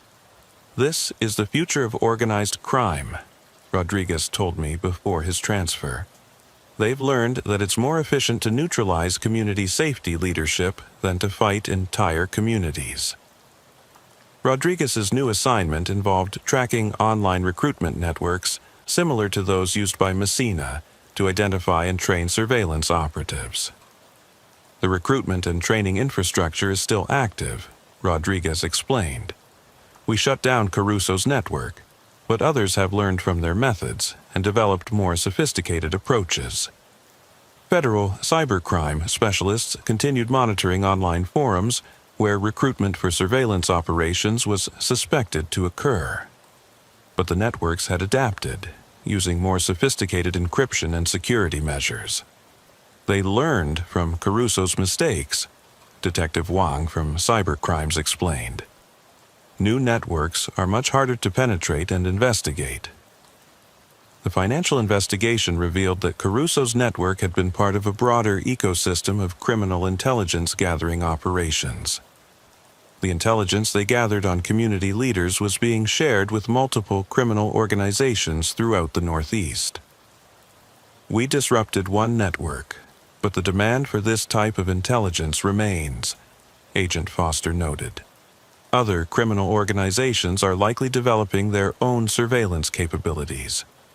Some of the surveillance operatives, including Patterson, were released from prison after serving reduced sentences in exchange for cooperation with ongoing investigations. But their reintegration into society proved challenging. Patterson, who served 4 years of his 8-year sentence, was relocated to a different state under supervised monitoring. But his experience in the surveillance network had left him psychologically damaged and unable to maintain normal relationships. He's essentially unemployable, his parole officer told me during a follow-up conversation. His skills are surveillance and stalking. There aren't many legitimate career paths for someone with that background. Jennifer Walsh, who had surveilled Susan Martinez, was released after serving 3 years of her 6-year sentence. She entered a rehabilitation program designed to help former extremists reintegrate into society.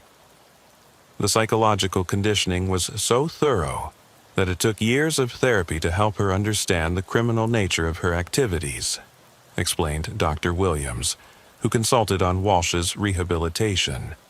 But some former operatives never fully recovered from their indoctrination. The systematic conditioning they had experienced during recruitment and training left lasting psychological damage that continued years after their release from prison. The broader question of how to protect community safety programs from systematic targeting remained unresolved. Federal agencies developed threat assessment protocols for community leaders, but implementation proved difficult given the volunteer nature of most safety programs. You can't provide federal protection for every neighborhood watch coordinator, Foster acknowledged. We need community-based solutions for a community-based problem. Some communities experimented with distributed leadership models, where safety coordination responsibilities were shared among multiple volunteers rather than concentrated in single individuals. This made it harder for surveillance networks to identify and target key organizers. Other communities implemented digital security training for safety volunteers, teaching them to recognize signs of surveillance and protect their personal information online. But perhaps the most significant long-term impact was the change in how law enforcement thought about community policing. The realization that community safety advocates could be systematically targeted by organized crime required new approaches to protecting civilian law enforcement cooperation. We had to acknowledge that encouraging community involvement in law enforcement carries real risks for volunteers, explained Captain Williams, who had been promoted to precinct commander. We have an obligation to protect the people who help us protect their communities. This led to new training programs for law enforcement officers on recognizing and investigating organized surveillance targeting community leaders. Officers learned to identify patterns of behavior that might indicate systematic stalking of safety volunteers.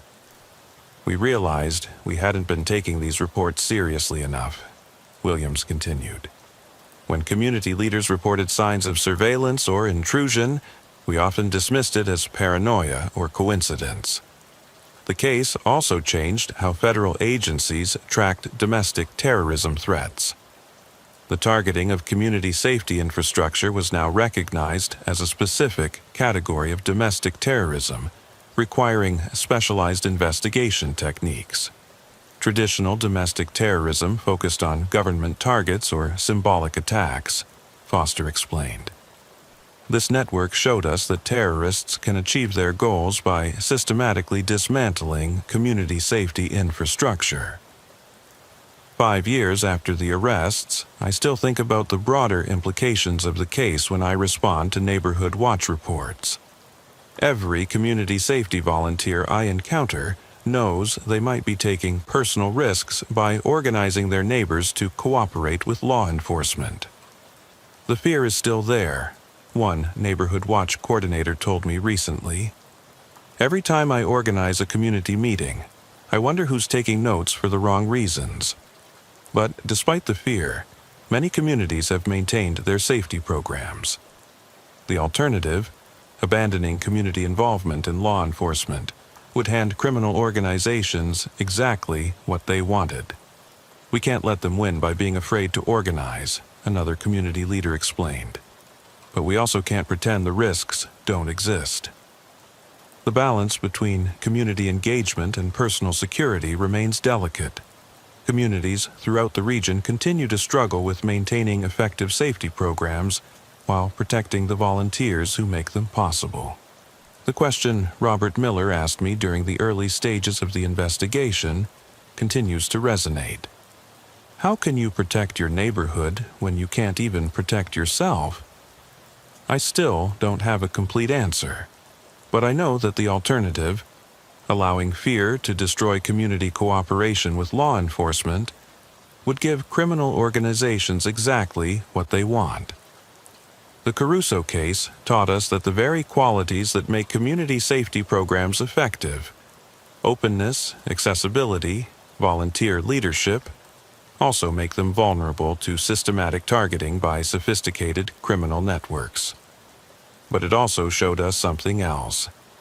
That communities are resilient, that people will continue organizing to protect each other despite personal risks, and that law enforcement must adapt to protect those who help us protect others. The surveillance network was dismantled, the perpetrators were imprisoned, and the immediate threat was eliminated. But the knowledge that such operations are possible has permanently changed how we think about community safety work. Every neighborhood watch meeting, every community board session, every block party organized to build police-community relationships now carries the awareness that someone might be watching, documenting, planning.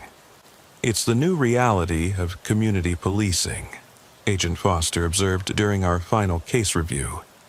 Criminal organizations have learned to target the infrastructure that makes community safety possible. We have to learn to protect that infrastructure while maintaining its effectiveness.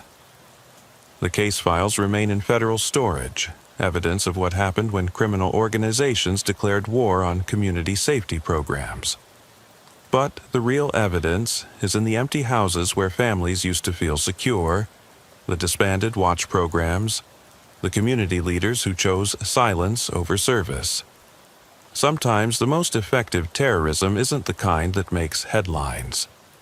Sometimes it's the kind that quietly dismantles the bonds that hold communities together, one frightened volunteer at a time. The watchers were being watched, and in the end, many of them chose to look away rather than risk being seen. That may be the most lasting victory the surveillance network achieved. Not the intelligence they gathered or the operations they disrupted, but the fear they instilled in people who had dedicated themselves to protecting others. But not everyone looked away.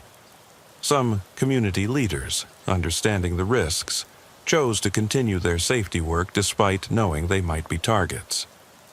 Their courage, more than any law enforcement response, represents the real victory over the systematic intimidation campaign. They wanted us to be afraid, one neighborhood watch coordinator told me recently, and we are afraid. But we're more afraid of what happens to our community if we stop watching out for each other. The surveillance network taught criminal organizations that community safety programs could be disrupted through systematic targeting of leadership. But it also taught communities that their safety work carries real value, valuable enough that sophisticated criminal networks would invest millions of dollars trying to stop it. In the end, the question isn't whether community safety work is dangerous. The Caruso case proved that it is. The question is whether the danger is worth the result. For those who continue organizing their neighbors, coordinating with police, watching out for suspicious activity, the answer remains yes. They understand that the price of abandoning community safety might be higher than the risk of maintaining it. My name is Officer Michael Sullivan. I work patrol for the 109th Precinct in Northeast Queens, covering a mix of suburban neighborhoods where property values matter more than life itself, though nobody realizes that until it's too late. The call came in on a Wednesday morning in September 2020. Early autumn in New York, when the heat of summer starts breaking but tempers still run high. I was partnered with Officer Linda Barnes that day. Good cop with 12 years experience, the kind of partner who notices details other people miss. Dispatch crackled over the radio around 10:23 a.m. Unit 47, respond to 156 Hillcrest Drive. Caller reports neighbor dispute over property boundaries. Caller identifies as William Peterson. Barnes keyed the mic. A 4 to 7 responding, ETA 6 minutes. Property disputes were common in this part of Queens. Older suburban neighborhoods where lot lines had been surveyed decades ago, where families had been living next to each other for generations, where a few feet of land could represent tens of thousands of dollars in property value. Usually, these calls involved heated arguments, maybe some pushed fences or damaged gardens. Nothing that couldn't be settled with some mediation and clear documentation. We pulled up to Hillcrest Drive to find a street that looked like the American suburban dream. Well-maintained houses built in the 1960s, mature trees, sidewalks where kids rode bicycles, and neighbors walked dogs. The kind of place where the biggest crime was usually someone forgetting to put their garbage cans away. William Peterson was waiting on his front porch. Mid-60s, retired, wearing work clothes like he'd been doing yard maintenance. He had that frustrated look homeowners get when they think their neighbors are taking advantage of them. "Officers, thank you for coming," Peterson said as we approached. "I need documentation of what's happening next door. Harold Mitchell has been systematically encroaching on my property for months." Barnes pulled out her notepad. "What kind of encroachment, Mr. Peterson?" "First, it was his fence. Moved it 3 feet onto my side. Then he poured a concrete pad for his shed, completely on my property. Now he's trying to claim my driveway belongs to him." Peterson led us to the property line between his house and 158 Hillcrest Drive, where his neighbor Harold Mitchell lived. The boundary was marked by a chain-link fence that did appear to be several feet inside Peterson's yard, based on the survey stakes he'd placed. "I had the property surveyed last month," Peterson explained, showing us official documentation. "The survey clearly shows Harold's fence is 3 feet onto my land, his shed foundation is entirely on my property, and he's been parking in my driveway." The property survey looked legitimate, conducted by a licensed surveyor, clearly marking the boundary line. If accurate, Mitchell had indeed been encroaching significantly on Peterson's property. "Have you tried discussing this with Mr. Mitchell?" Barnes asked. Peterson's expression darkened. "Harold claims he's been using this land for 20 years, says he has squatter's rights or something. He refuses to move anything and threatens me every time I bring it up." "What kind of threats?" "Says he'll make me regret pushing the issue, that I don't know who I'm dealing with. Yesterday, he told me accidents happen to people who don't mind their own business. That elevated the situation beyond a simple property dispute. Threats of violence required documentation and follow-up even in neighbor conflicts." "Is Mr. Mitchell home now?" I asked. "He's in his backyard. You can hear him working on something back there." We could indeed hear power tools and construction sounds coming from behind the Mitchell house. Barnes and I walked over to make contact and get Mitchell's side of the story. Harold Mitchell was in his early 70s, thin but wiry, working on what appeared to be an extension to the shed Peterson had mentioned. He looked up when we approached, and I immediately noticed something in his expression. Not surprise or concern, but calculation. "Mr. Mitchell, NYPD, we're here about a property boundary dispute with your neighbor." Mitchell wiped his hands on a rag and studied us carefully. "What's old Bill complaining about now?" "He says you've encroached on his property. Moved a fence, built a shed, been parking in his driveway." Mitchell laughed, but there was no humor in it. "Bill Peterson's been trying to steal my land since the day he moved in 15 years ago. I've been maintaining this boundary for over 20 years. He thinks he can wave some piece of paper around and take what's mine. Do you have documentation of your property lines?" "I don't need documentation. I've been working this land since before Peterson even lived here. I built that fence, I maintain that driveway, I use that shed every day. Possession is 9/10 of the law." Barnes exchanged glances with me. Both men seemed convinced they were in the right, but Peterson had recent surveyor documentation while Mitchell was claiming long-term use. "Mr. Mitchell, Mr. Peterson says you've made threats about what would happen if he pursues this issue." Mitchell's expression hardened. "I told him he should be careful about starting something he can't finish. This is my property and I'll defend it." "Sir, that sounds like a threat." "It's a fact. Some things are worth fighting for." The way Mitchell said it sent up red flags. This wasn't just neighbor frustration. There was something deeper, more dangerous in his tone. "Have you considered resolving this through mediation or civil court?" "I don't need courts. I know what's mine." We documented both sides of the dispute and advised both neighbors to avoid further contact while seeking legal resolution. But as we walked back to our patrol car, Barnes voiced what I was thinking. "This feels like more than a property dispute. There's something off about Mitchell." "Agreed. Let's check if either of them has history with the department." Back at the station, we ran background checks on both William Peterson and Harold Mitchell. Peterson came back clean. No criminal record, no prior police contacts, retired insurance adjuster who'd lived at his address for 15 years with no previous complaints. Harold Mitchell was a different story. Mitchell had a history of neighbor disputes going back decades. Multiple police calls for boundary disagreements, harassment complaints, one restraining order that had expired. But what caught our attention was a pattern. Mitchell had been involved in property disputes with 3 different neighbors over the past 20 years, and in each case the neighbor had eventually moved away. "Look at this," Barnes said, reviewing the records.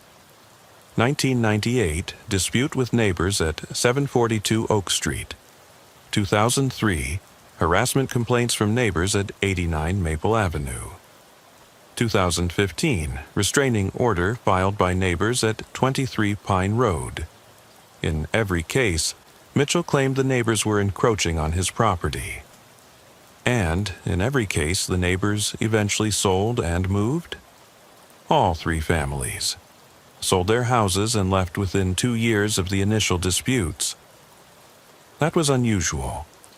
Property disputes were common, but most got resolved through legal channels or mediation. For multiple families to sell and move rather than fight suggested something more intimidating than simple boundary disagreements. We should contact the previous neighbors, see what they experienced. The first family, the Johnsons from Oak Street, had moved to New Jersey. When I called Mrs. Johnson, her reaction to Mitchell's name was immediate fear. Harold Mitchell? Is he still bothering people? Ma'am, we're investigating a current property dispute. Can you tell us about your experience with Mr. Mitchell? That man made our lives hell for 3 years. Started with claims about our fence being on his property, escalated to harassment, vandalism, threats. We tried going through legal channels, but he made it clear he'd make us miserable until we left. What kind of threats? He knew our schedules, where we worked, when our kids would be home alone.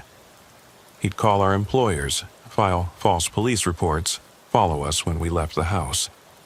The final straw was when we found our cat dead in our driveway, with a note saying our family could be next. My blood ran cold. Did you report that to police? We tried, but Mitchell was clever. Never any direct evidence it was him. Always plausible deniability, but we knew. Everyone in the neighborhood knew he was responsible for everything that happened to families who crossed him. The second family, the Martinez family from Maple Avenue, had a similar story.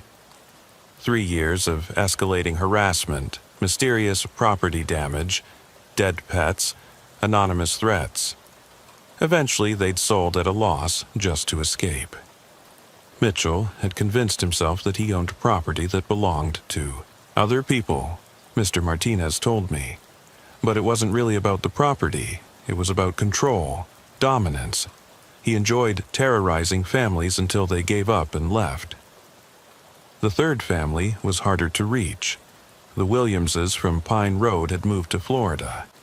But when I finally spoke with Mrs. Williams, her story was the most disturbing yet. Harold Mitchell nearly destroyed our marriage, she said. The harassment went on for 2 years. Property damage, dead animals, threatening phone calls. But the worst part was the stalking. He knew everything about our lives, our routines, our vulnerabilities. What finally made you decide to move? Our teenage daughter, Sarah, started having nightmares, couldn't sleep, was afraid to be home alone. One night she woke up screaming, said she saw someone watching her through her bedroom window. We found footprints under her window, but Mitchell claimed he'd been in his yard all evening. Did you get a restraining order? We tried, but Mitchell was careful never to do anything we could prove in court. The harassment would always happen when there were no witnesses, no direct evidence. The judge said our concerns were understandable, but not legally actionable. 3 families, 3 identical patterns of escalating harassment, 3 forced relocations. And now William Peterson was the 4th neighbor to cross Harold Mitchell's perceived property boundaries. Barnes and I returned to Hillcrest Drive that afternoon to conduct a more thorough investigation. If Mitchell was following his established pattern, Peterson could be in serious danger. Our follow-up visit to Hillcrest Drive revealed details that should have been obvious during our first response. Signs of ongoing conflict that went far beyond a simple boundary dispute. Peterson showed us damage to his property that he hadn't mentioned during our initial call. Scratches on his car that appeared deliberate. Plants in his garden that had been cut or poisoned. His garbage scattered across his lawn on multiple occasions. This has been going on for 3 months, Peterson explained. Ever since I had the property surveyed and approached Harold about the encroachment. Why didn't you mention this earlier? I thought it might be coincidence, or maybe teenagers causing trouble. But after talking to you this morning, I realized it all started when Harold got angry about the survey. Peterson showed us photographs he'd taken documenting the damage. Slashed tires, broken sprinkler heads, dead spots in his lawn where someone had poured chemicals. The pattern of damage suggested systematic harassment rather than random vandalism. Mr. Peterson, have you noticed anyone watching your house, following you when you leave? Actually, yes. Harold seems to know exactly when I come and go. He'll be working in his yard whenever I leave for errands. Always has some comment about my schedule. Barnes was taking detailed notes. Have you received any threatening communications? Anonymous letters, 3 so far. Peterson retrieved them from inside his house. I didn't think to mention them this morning. The letters were typed, untraceable, but the content was clearly threatening.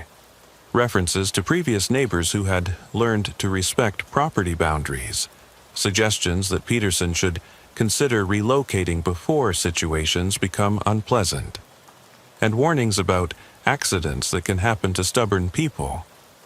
These constitute criminal threats, Barnes said. We need to document everything. As we photographed the letters and property damage, I noticed Mitchell watching us from his backyard. He wasn't trying to hide his surveillance. He wanted Peterson to know he was being observed. Mr. Peterson, we're going to need you to start documenting everything. Every incident, every sighting of Mitchell, every piece of damage. Keep a detailed log with dates and times. Is this really necessary? Can't you just make him stop? Barnes and I exchanged glances. Based on Mitchell's history, this was just the beginning. Sir, we've discovered that Mr. Mitchell has been involved in similar disputes with 3 previous neighbors. In each case, the harassment escalated over time until the neighbors moved away. Peterson's face went pale. What kind of escalation? I explained Mitchell's pattern without going into the most disturbing details. Property damage, surveillance, threats, psychological pressure designed to make life unbearable for anyone who challenged his perceived territory. We're going to increase patrols in this area and document everything Mitchell does, but you need to be extremely careful. Don't engage with him directly, don't respond to provocations, and call us immediately if anything escalates. That evening, Barnes and I did additional research into Mitchell's background. What we found painted a picture of someone who had perfected a system of legal terrorism against his neighbors. Mitchell had never been convicted of a serious crime, but he'd been involved in dozens of police calls over the years. Harassment complaints, property disputes, allegations of stalking and intimidation. The pattern was always the same: escalating pressure until neighbors gave up and moved away. He's learned exactly how far he can push without crossing lines that would result in arrest, Barnes observed. Everything he does is calculated to stay just below the threshold of criminal prosecution. Except for the dead animals. That should have been prosecutable. Only if we could prove he was responsible, and Mitchell's smart enough to ensure there's never direct evidence. We requested the case files from Mitchell's previous neighbor disputes. The documentation revealed a sophisticated campaign of psychological warfare that had driven 3 families from their homes. The pattern always began with property boundary claims. Mitchell would assert ownership of land that clearly belonged to his neighbors, then escalate when challenged. Property damage, surveillance, threats, and psychological pressure would continue until the neighbors either gave up their disputed land or sold their houses entirely. It's not really about the property, Barnes said after reviewing the files. It's about power and control. Mitchell enjoys terrorizing people who can't fight back effectively. But there was something else in Mitchell's pattern that worried me. Each successive dispute had been more aggressive than the last. The harassment of the Johnson family in 1998 had been relatively mild. The Martinez family in 2003 had experienced more severe intimidation. The Williams family in 2015 had been subjected to sophisticated stalking and psychological torture. He's escalating, I told Barnes, learning from each dispute, becoming more effective at terrorizing neighbors. Which means Peterson could be facing the worst harassment yet. 2 days later, our fears were confirmed. Peterson called 911 at 2:17 a.m. reporting someone in his backyard. When we responded, we found evidence that someone had been systematically surveying his property. Fresh footprints around the house, examination of windows and doors, even evidence that someone had tested the security of Peterson's basement entrance. Whoever was here wasn't trying to break in, I explained to Peterson. They were conducting reconnaissance, learning about your security, your vulnerabilities. Peterson was shaken.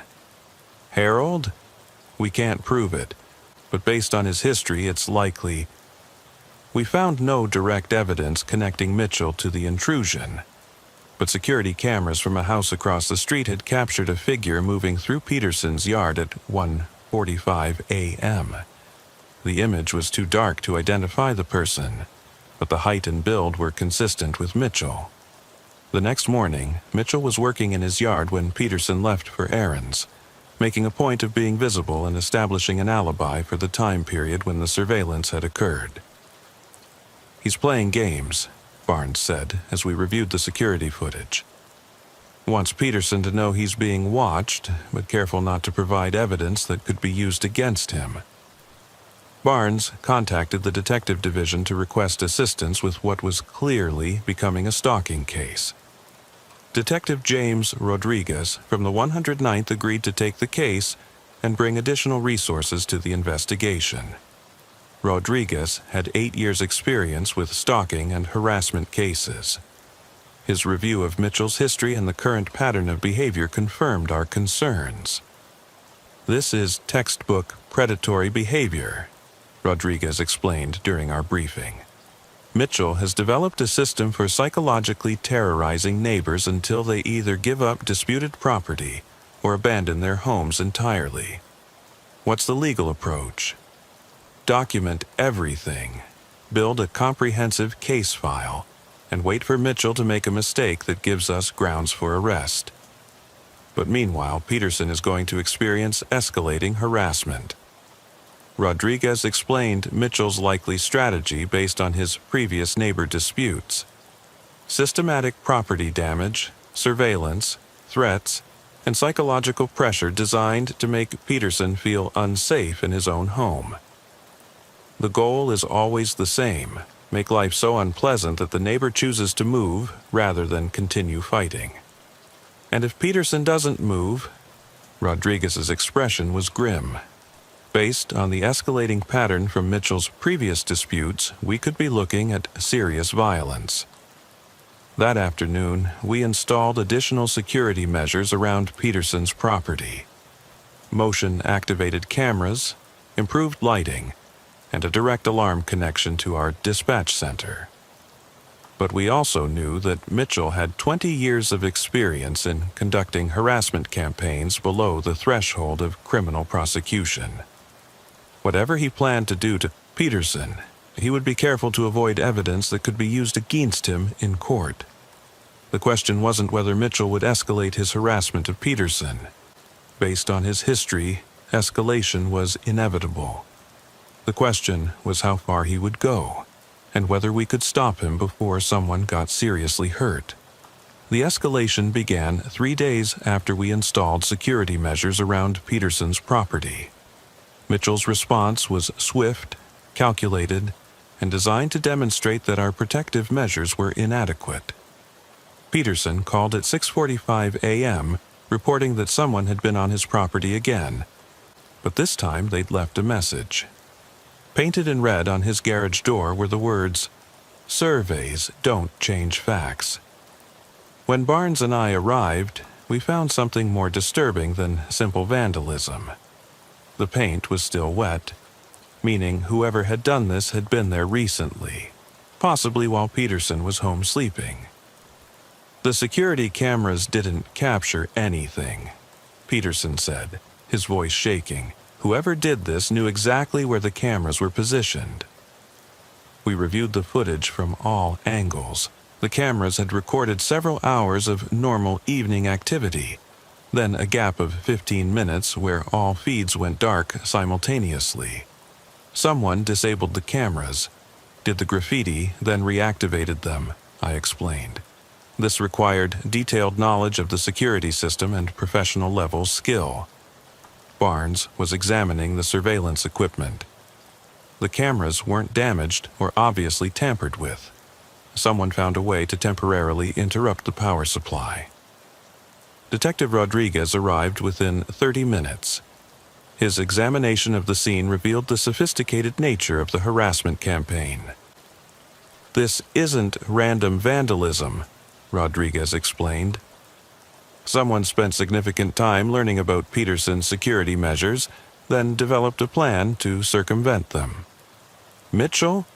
Almost certainly, but he's been careful not to leave evidence. The paint was applied with gloves, no fingerprints. The electrical work to disable the cameras was done by someone with professional knowledge." Rodriguez explained that Mitchell's previous neighbor disputes had shown similar escalation patterns. Initial property damage would be followed by increasingly sophisticated harassment, designed to demonstrate the victim's vulnerability. "The message isn't just about the property survey," Rodriguez continued. "It's psychological warfare. Mitchell is showing Peterson that security measures won't protect him." That afternoon, we conducted surveillance on Mitchell's house while Rodriguez interviewed Peterson about his daily routines, work schedule, and personal vulnerabilities. What Peterson revealed painted a picture of someone whose life was being systematically invaded and documented by a predatory neighbor. "Harold knows when I leave for work, when I return, what grocery store I use, where I go to church," Peterson explained. "Yesterday he made a comment about my doctor's appointment, but I never told him about it." "How could he know about your medical appointments?" "I have no idea, but he knew I'd been to see Dr. Williams about my blood pressure. Made some comment about hoping my health would hold up during stressful times." Rodriguez took detailed notes. "Has Mitchell mentioned other personal information he shouldn't know?" "Last week, he commented on my niece visiting from Chicago, but I never told him about her visit, and she stayed inside the house the whole time." This suggested that Mitchell had access to Peterson's phone communications, mail, or other private information sources. The level of surveillance indicated sophisticated stalking methods. "Mr. Peterson, we need to examine your house for surveillance devices. It's possible Mitchell has planted listening devices or cameras inside your home." The search revealed 2 hidden microphones, one in Peterson's living room behind a picture frame, another in his kitchen inside a decorative plant. Both were professional-grade devices that would have required inside access to install. "How did he get inside my house?" "Unknown, but both devices were placed in locations that would capture most conversations and phone calls." Barnes contacted crime scene technicians to process the surveillance devices for fingerprints or other evidence. But as expected, Mitchell had been careful not to leave identifying traces. "The devices were handled with gloves, no prints," the technician reported. "But the installation required detailed knowledge of the house layout and electrical systems." Rodriguez explained the implications of finding surveillance devices inside Peterson's home. "This elevates the case to felony stalking and illegal surveillance. If we can prove Mitchell installed these devices, we can arrest him. But we can't prove it. Not without direct evidence. The devices could have been installed by anyone with access to your house. That evening, we set up our own surveillance operation. If Mitchell was monitoring Peterson's house, we would monitor Mitchell's house. Officers stationed in unmarked vehicles observed Mitchell's property, while Rodriguez and I coordinated with federal agencies experienced in stalking investigations. What we learned was that Mitchell's harassment campaigns represented a sophisticated form of domestic terrorism that existing laws were poorly equipped to address. He's developed methods that stay just below criminal prosecution thresholds, Rodriguez explained. Everything is calculated to cause maximum psychological impact while maintaining plausible deniability. The surveillance devices found in Peterson's house provided evidence of criminal activity, but proving Mitchell was responsible required connecting him to the installation. "We know he did it, but proving it in court is different," Rodriguez said. Mitchell has 20 years of experience avoiding legal consequences for his harassment campaigns. 2 days later, Mitchell's psychological campaign escalated again. Peterson woke to find his front lawn covered with dead flowers arranged in the shape of a question mark. "The message is clear," Rodriguez explained as we documented the scene. Mitchell is asking whether Peterson understands how vulnerable he is. The dead flowers had been arranged during the night, but once again, the security cameras had been temporarily disabled during the incident. "He's demonstrating that security measures are useless," Rodriguez continued, "that he can access Peterson's property whenever he chooses." Barnes was examining the flowers. "These aren't random dead plants. They're funeral flowers, the kind used for cemetery arrangements." The implication was unmistakable. Mitchell was suggesting that Peterson's situation could become terminal if he continued to challenge the property boundary claims. "We need to consider relocating Peterson," Rodriguez said. Mitchell's pattern suggests the harassment will continue escalating until Peterson either gives up the disputed property or leaves entirely. "What about arresting Mitchell? On what charges?" "We have circumstantial evidence, but nothing that would stand up in court. Mitchell has been careful to avoid direct prosecution." That afternoon, we met with Peterson to discuss his options. The harassment campaign was clearly affecting his health and mental state. "I haven't slept properly in 2 weeks, Peterson explained. "Every sound at night makes me think someone's outside. I'm afraid to leave the house, afraid to stay home. Have you considered temporarily relocating while we build a case against Mitchell?" Peterson's response was immediate. "If I leave, Harold wins. He gets to keep the property he's stolen, and I lose my home. That's exactly what he wants." Rodriguez explained Mitchell's history with previous neighbors. 3 families have faced similar harassment. All eventually sold their houses and moved away. "I'm not leaving.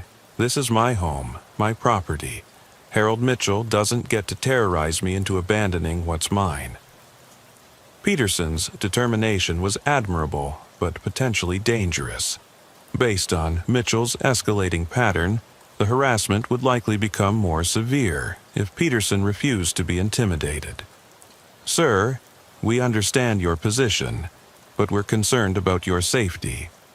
Mitchell's previous disputes have involved serious threats and possible violence. Then arrest him. We're working on building a case, but Mitchell has been careful to avoid leaving evidence that would support criminal charges."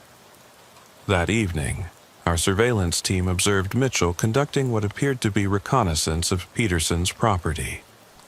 Using night vision equipment, he systematically observed Peterson's house from multiple angles, documenting security measures and routine activities. But Mitchell was careful to stay on his own property while conducting surveillance, making his activities technically legal, even though their purpose was clearly harassment. "He's gathering intelligence for the next phase," Rodriguez observed. "Whatever Mitchell plans to do, he's preparing carefully." The question was whether we could anticipate Mitchell's next move and prevent escalation to violence, or whether Peterson would become the 4th neighbor to be driven away by Mitchell's campaign of terror. Mitchell's reconnaissance activities became more systematic over the following days. our surveillance team documented him observing Peterson's house at regular intervals, noting patterns in Peterson's daily routine and security measures. But Mitchell's intelligence gathering extended beyond simple observation. We discovered evidence that he was researching Peterson's personal life, work history, and financial situation. Detective Rodriguez received a call from Peterson's employer, reporting that someone had been asking questions about Peterson's work schedule and job performance. A man, claiming to be Peterson's neighbor, called asking about Peterson's reliability and whether he'd been missing work due to stress. Peterson's supervisor explained. Said he was concerned about Peterson's mental health. Did he identify himself? Said his name was Harold, claimed he was worried about Peterson, and wanted to know if his work was being affected by personal problems. This represented a new escalation in Mitchell's harassment campaign. He was now attempting to damage Peterson's professional reputation and employment security. Rodriguez contacted Peterson to warn him about Mitchell's workplace interference. Harold called my boss? Peterson was incredulous. What business does he have contacting my employer? None, but it's part of his pattern. Mitchell wants to isolate you, damage your support systems, make you feel like you have nowhere to turn. Can you stop him from calling my work? We can document it as harassment, but unless your employer files a complaint, it's difficult to prosecute. Rodriguez explained Mitchell's strategy based on his analysis of the previous neighbor disputes. Mitchell systematically attacks every aspect of his targets' lives: professional relationships, family connections, community standing. The goal is to make continued residence so unpleasant that moving becomes the only viable option. That afternoon, we discovered that Mitchell's intelligence gathering had extended to Peterson's financial information. Peterson received a call from his bank reporting suspicious inquiries about his account. Someone called claiming to be Peterson, asking about his mortgage payments and account balances, the bank security officer explained. When we asked for verification information, they hung up. Could the caller have been Mitchell? Possibly, but we can't be certain. The call came from a blocked number. Rodriguez added this to the growing file of harassment incidents. Mitchell is building a comprehensive profile of your vulnerabilities. Financial pressure, workplace stress, social isolation. He's looking for ways to attack your stability. The scope of Mitchell's intelligence gathering suggested sophisticated planning for an extended campaign of psychological pressure. This isn't impulsive harassment, Rodriguez explained.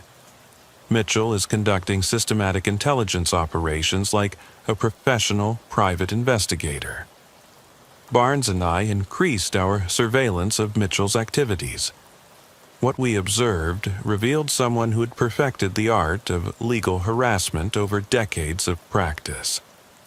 Mitchell maintained detailed logs of Peterson's activities, photographed Peterson's visitors, and documented everything that happened around Peterson's property.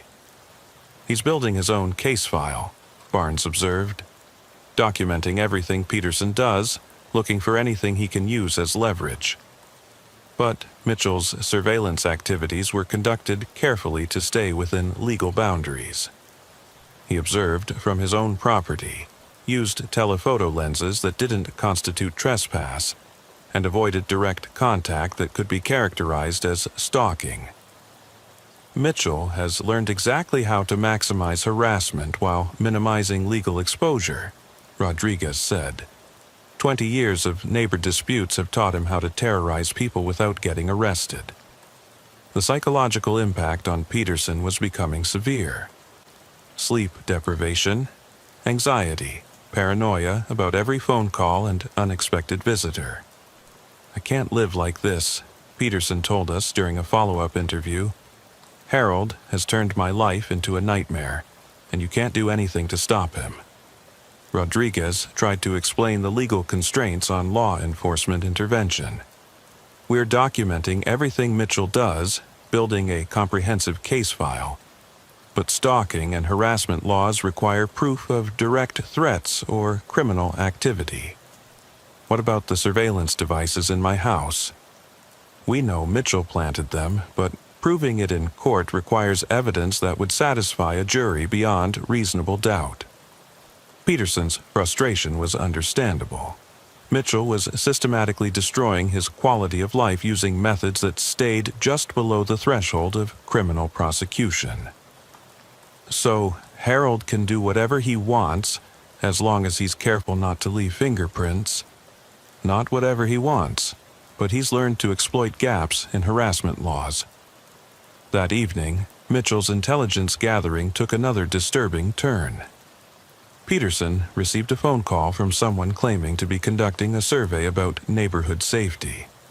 The caller asked detailed questions about my security system, my daily routine, whether I felt safe living alone, Peterson reported. When I asked what organization was conducting the survey, they hung up. Rodriguez traced the call to a prepaid phone purchased with cash, untraceable to any individual. Mitchell is using sophisticated techniques to gather intelligence while maintaining anonymity, Rodriguez explained. Professional-level social engineering designed to extract personal information. The fake survey call was concerning because it suggested Mitchell was escalating his intelligence-gathering operations. What kind of information was he trying to get? Details about your security measures, your personal routines, your vulnerabilities. The kind of information someone would need to plan more serious harassment or even violence. Rodriguez contacted federal agencies with expertise in stalking investigations. What they told him was alarming. Mitchell's methods are consistent with predatory stalking patterns that often escalate to violence, Special Agent Diana Foster from the FBI's Behavioral Analysis Unit explained. The systematic intelligence gathering, the psychological pressure campaign, the isolation tactics, these are precursors to more serious criminal activity. How serious? Based on similar cases, we could be looking at escalation to physical assault, home invasion, or even murder if the target doesn't comply with the stalker's demands. Foster reviewed Mitchell's case file and confirmed our concerns about escalation. Mitchell's pattern shows increasing sophistication and aggression with each successive neighbor dispute. The harassment campaigns have become more elaborate, more psychologically damaging, more difficult to prosecute. What's the likely next step? Direct confrontation, physical intimidation, or staged incidents designed to terrify the target into compliance. That night, our surveillance team observed Mitchell conducting what appeared to be operational planning around Peterson's property. Using night vision equipment and detailed measurements, he systematically surveyed approaches to Peterson's house. He's planning something, Barnes observed. This isn't casual surveillance, it's operational reconnaissance. Rodriguez decided to increase police protection for Peterson while we developed strategies for arresting Mitchell before he could escalate to violence. We need to anticipate Mitchell's next move and be ready to intervene, Rodriguez explained. Based on his history and current behavior, Peterson is in immediate danger. But predicting Mitchell's specific plans was challenging. 20 years of experience had taught him to vary his methods, avoid patterns that law enforcement could anticipate. Mitchell has successfully terrorized 3 families into abandoning their homes, Rodriguez said. He knows exactly how much pressure to apply, when to escalate, how to stay below prosecution thresholds. The question was whether Peterson would become Mitchell's 4th victim, or whether we could find a way to stop a harassment campaign that had been perfected over 2 decades of legal terrorism. The escalation we'd been anticipating came on a Friday evening in October. Peterson called 911 at 8:42 p.m. reporting that Mitchell was in his backyard, standing near his kitchen window, staring into his house. Barnes and I responded within 4 minutes. When we arrived, Mitchell was gone, but Peterson was visibly shaken. He was just standing there, watching me eat dinner, Peterson explained. When I got up to call police, he walked away slowly, like he wasn't concerned about being caught. We found footprints in the soft ground beneath Peterson's kitchen window, but Mitchell was now in his own backyard, establishing an alibi by working on his shed under bright lights. He wants me to know he can get right up to my house whenever he chooses, Peterson said. The message is that my security measures are meaningless. Detective Rodriguez arrived to coordinate our response. This was the most direct confrontation Mitchell had attempted, suggesting he was preparing for the final phase of his harassment campaign. Mitchell is testing Peterson's reactions and our response time, Rodriguez explained. He's gathering intelligence about our protective capabilities. We approached Mitchell in his backyard to document his activities and establish his awareness that he was under police observation. Mr. Mitchell, we're investigating a report of someone on your neighbor's property. Mitchell looked up from his work with what appeared to be genuine surprise. Someone on Bill's property. That's terrible. I hope nobody was trying to break in. Where have you been for the past 30 minutes? Right here, working on my shed. I've got lights up, been making noise with power tools. Anyone in the neighborhood could have seen me. Mitchell had positioned himself to be visible from multiple houses, creating witnesses to support his alibi. But the timing suggested he'd established his presence immediately after retreating from Peterson's property. Did you see anyone suspicious in the area? No, but I've been focused on my work. You know how important it is to maintain your property properly. Mitchell's emphasis on property maintenance was a subtle reminder of his boundary dispute with Peterson. Even while providing an alibi, he was reinforcing his territorial claims. Rodriguez documented Mitchell's statements and the physical evidence, but knew it would be difficult to prove Mitchell had been on Peterson's property. The footprints under Peterson's window could belong to anyone, Rodriguez explained later. Mitchell's alibi is solid, and we can't prove he was the person Peterson saw. But the psychological impact on Peterson was severe. The knowledge that Mitchell could approach his house undetected, observe him through windows, then disappear before police arrived had shattered his sense of security. I can't stay here, Peterson told us. Harold has made it clear he can get to me whenever he wants. What's to stop him from breaking in while I'm sleeping? Rodriguez tried to reassure Peterson while acknowledging the legitimate nature of his fears. We're increasing patrols, installing additional security measures, and building a case against Mitchell. But your safety is the priority. A case based on what? You said yourself you can't prove Harold was on my property. We're documenting a pattern of harassment that will eventually provide grounds for arrest. But these investigations take time. Peterson's frustration was understandable.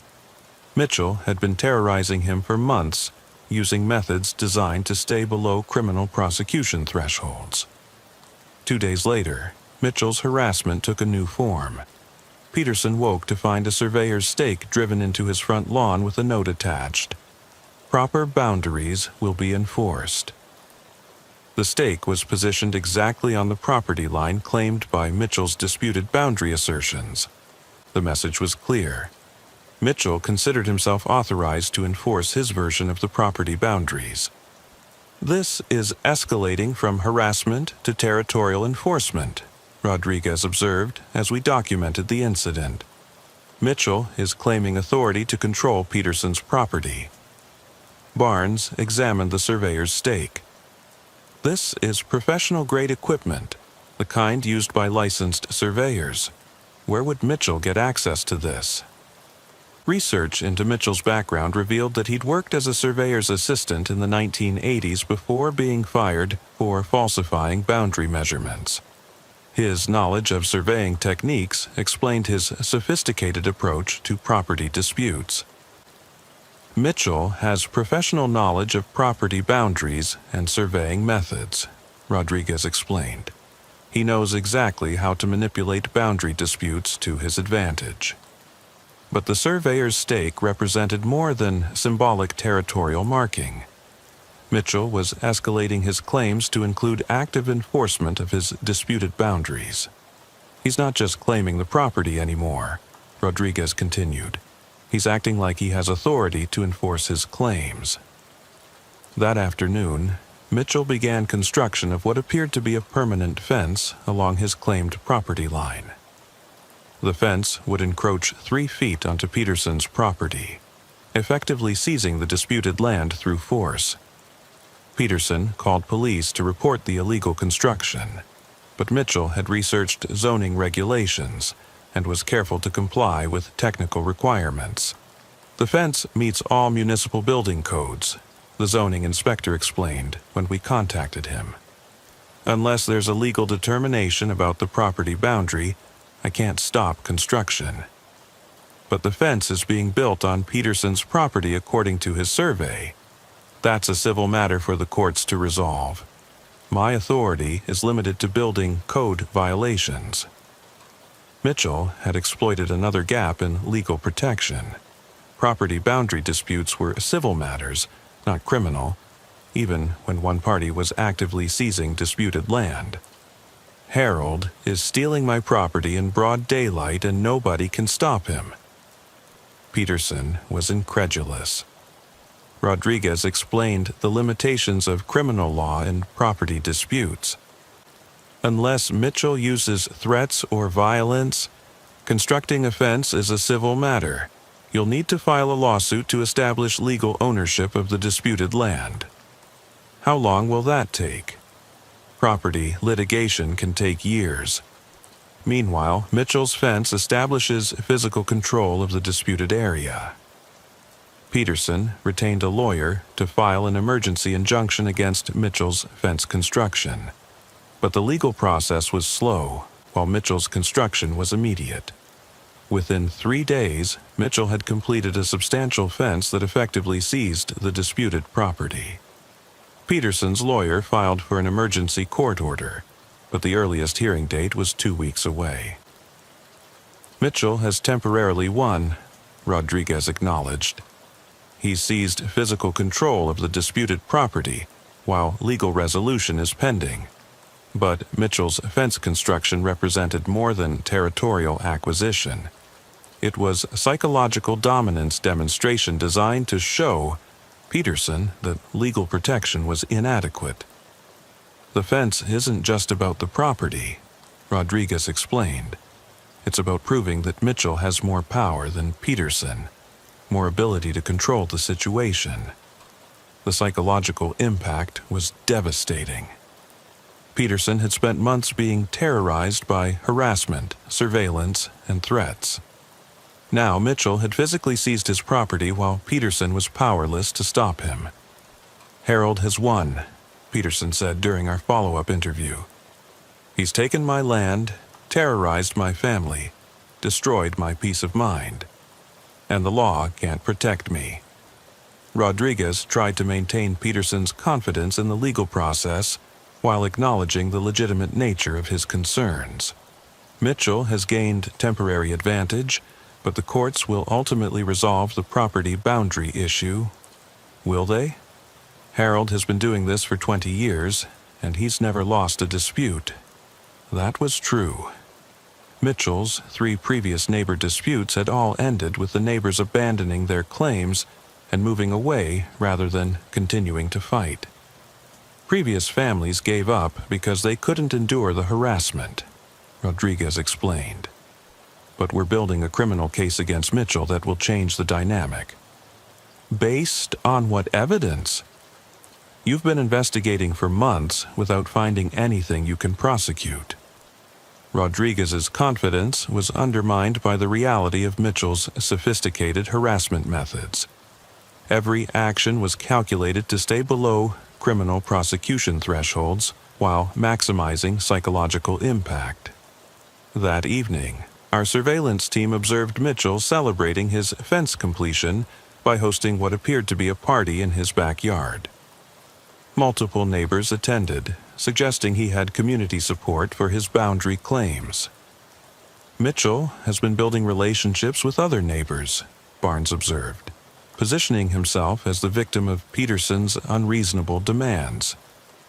This represented another sophisticated element of Mitchell's strategy. While terrorizing Peterson privately, he maintained a public persona as a reasonable neighbor defending his legitimate property rights. He's isolated Peterson from community support while building his own network of allies, Rodriguez said. Classic predatory behavior designed to ensure the victim has nowhere to turn for help.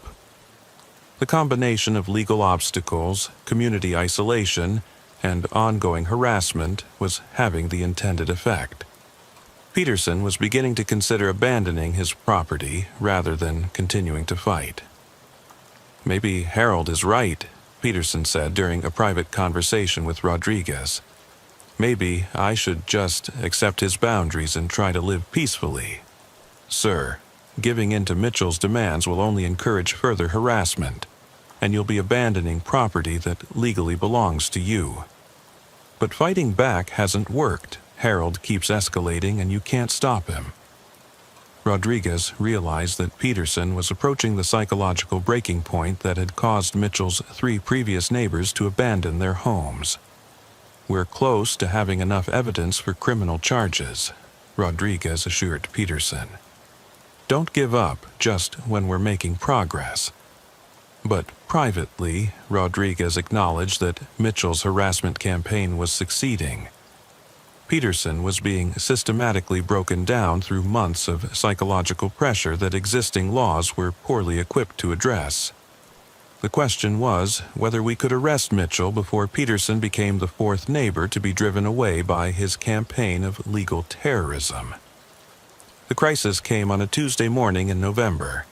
Peterson called 911 at 4:33 a.m. in a panic, reporting that someone was trying to break into his house. Barnes and I responded with full emergency backup, expecting to find Mitchell attempting a home invasion. Instead, we found Peterson barricaded inside his house, convinced that sounds from Mitchell's property were an imminent attack. "He's coming for me," Peterson said when we finally convinced him to open his door. "I heard him moving around outside, testing my doors and windows." We searched Peterson's property thoroughly, but found no evidence of intrusion attempts. The sounds Peterson had heard were coming from Mitchell's property, where he was conducting what appeared to be normal early morning yard work. "Mr. Peterson, there's no evidence anyone tried to enter your house," I explained gently. "The sounds you heard were from Mitchell's yard, but he wasn't on your property." Peterson was clearly suffering from severe sleep deprivation and anxiety. Months of harassment had taken a psychological toll that was affecting his perception of reality. "You don't understand," Peterson insisted. "Harold is planning something. All the surveillance, the fence, the intimidation. It's building towards something worse." Detective Rodriguez arrived to assess Peterson's mental state and the security situation. What he found was someone approaching complete psychological breakdown. "Mr. Peterson, when did you last sleep through the night?"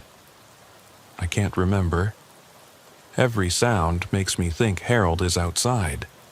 I lie awake listening, waiting for him to make his move." Rodriguez recognized the symptoms of prolonged psychological harassment. Mitchell's campaign was achieving its intended effect of destroying Peterson's mental stability. "Sir, I'm going to recommend that you consider staying with family or friends for a few days. You need rest, and you need distance from this situation. If I leave, Harold wins.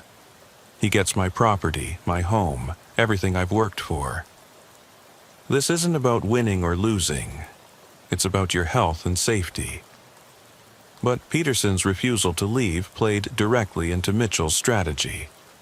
The harassment was designed to create a choice between psychological destruction and abandoning the disputed property. Rodriguez contacted mental health professionals experienced with stalking victims. Their assessment confirmed his concerns about Peterson's psychological state. Mr. Peterson is experiencing symptoms consistent with prolonged psychological trauma, Dr. Sarah Williams explained after her evaluation. Sleep deprivation, hypervigilance, paranoid ideation. He needs immediate intervention. Can he make rational decisions about his safety? His judgment is compromised by stress and exhaustion. He's fixated on the property dispute to the exclusion of his personal well-being. Dr. Williams recommended immediate psychiatric hospitalization, but Peterson refused voluntary commitment. Legal involuntary commitment required evidence of immediate danger to himself or others. "I'm not crazy," Peterson insisted. "Harold Mitchell is terrorizing me and everyone thinks I'm imagining it." Rodriguez tried to balance Peterson's autonomy with concern for his safety. "Sir, nobody thinks you're imagining the harassment, but your reaction to stress is affecting your judgment." "My reaction? Harold has been stalking me for months, stolen my property, threatened my safety. How am I supposed to react?" Peterson's response was understandable, but his psychological state was deteriorating rapidly. The combination of sleep deprivation, anxiety, and social isolation was creating conditions for complete breakdown. That afternoon, Peterson's behavior became more erratic. He called 911 3 times, reporting suspicious activity that investigating officers couldn't confirm. "Peterson is losing touch with reality," Barnes observed after the third false alarm. "Mitchell's psychological warfare is working." Rodriguez met with Peterson's family to discuss intervention options. Peterson's sister from New Jersey offered temporary housing, but Peterson refused to leave his property.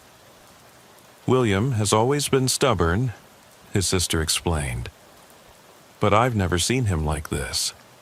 He's obsessed with the neighbor situation to the point where he can't function normally." "Has he talked about harming himself or others?"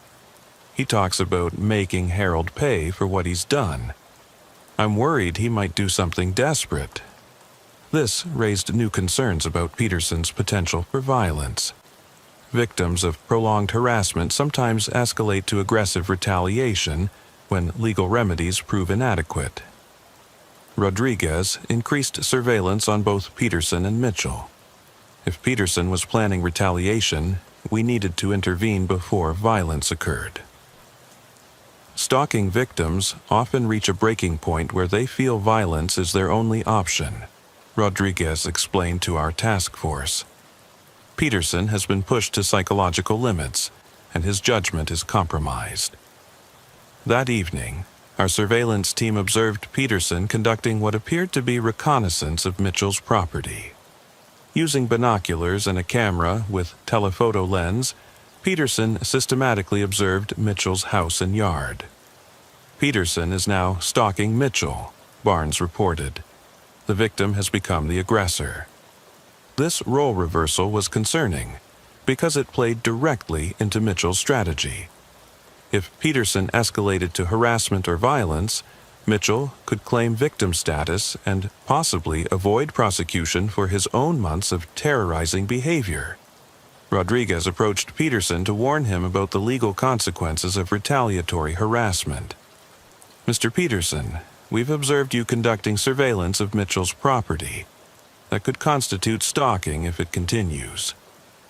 Harold has been stalking me for months, and you haven't arrested him. Now I'm the criminal for watching back. Sir, I understand your frustration, but retaliating with your own harassment will only hurt your case." "What case?" "You've been investigating Harold for months without filing charges. He's stolen my property, terrorized my family, destroyed my life, and you want me to just accept it?" Peterson's anger was understandable, but his escalating behavior was dangerous for everyone involved. We're still building a case against Mitchell, but it takes time to develop evidence that will stand up in court. How much time? Harold has been doing this for 20 years, and he's never been prosecuted. Why should I believe this time will be different? Rodriguez couldn't provide assurances because Mitchell's harassment methods were specifically designed to avoid criminal prosecution. 2 days later, Peterson's retaliation escalated.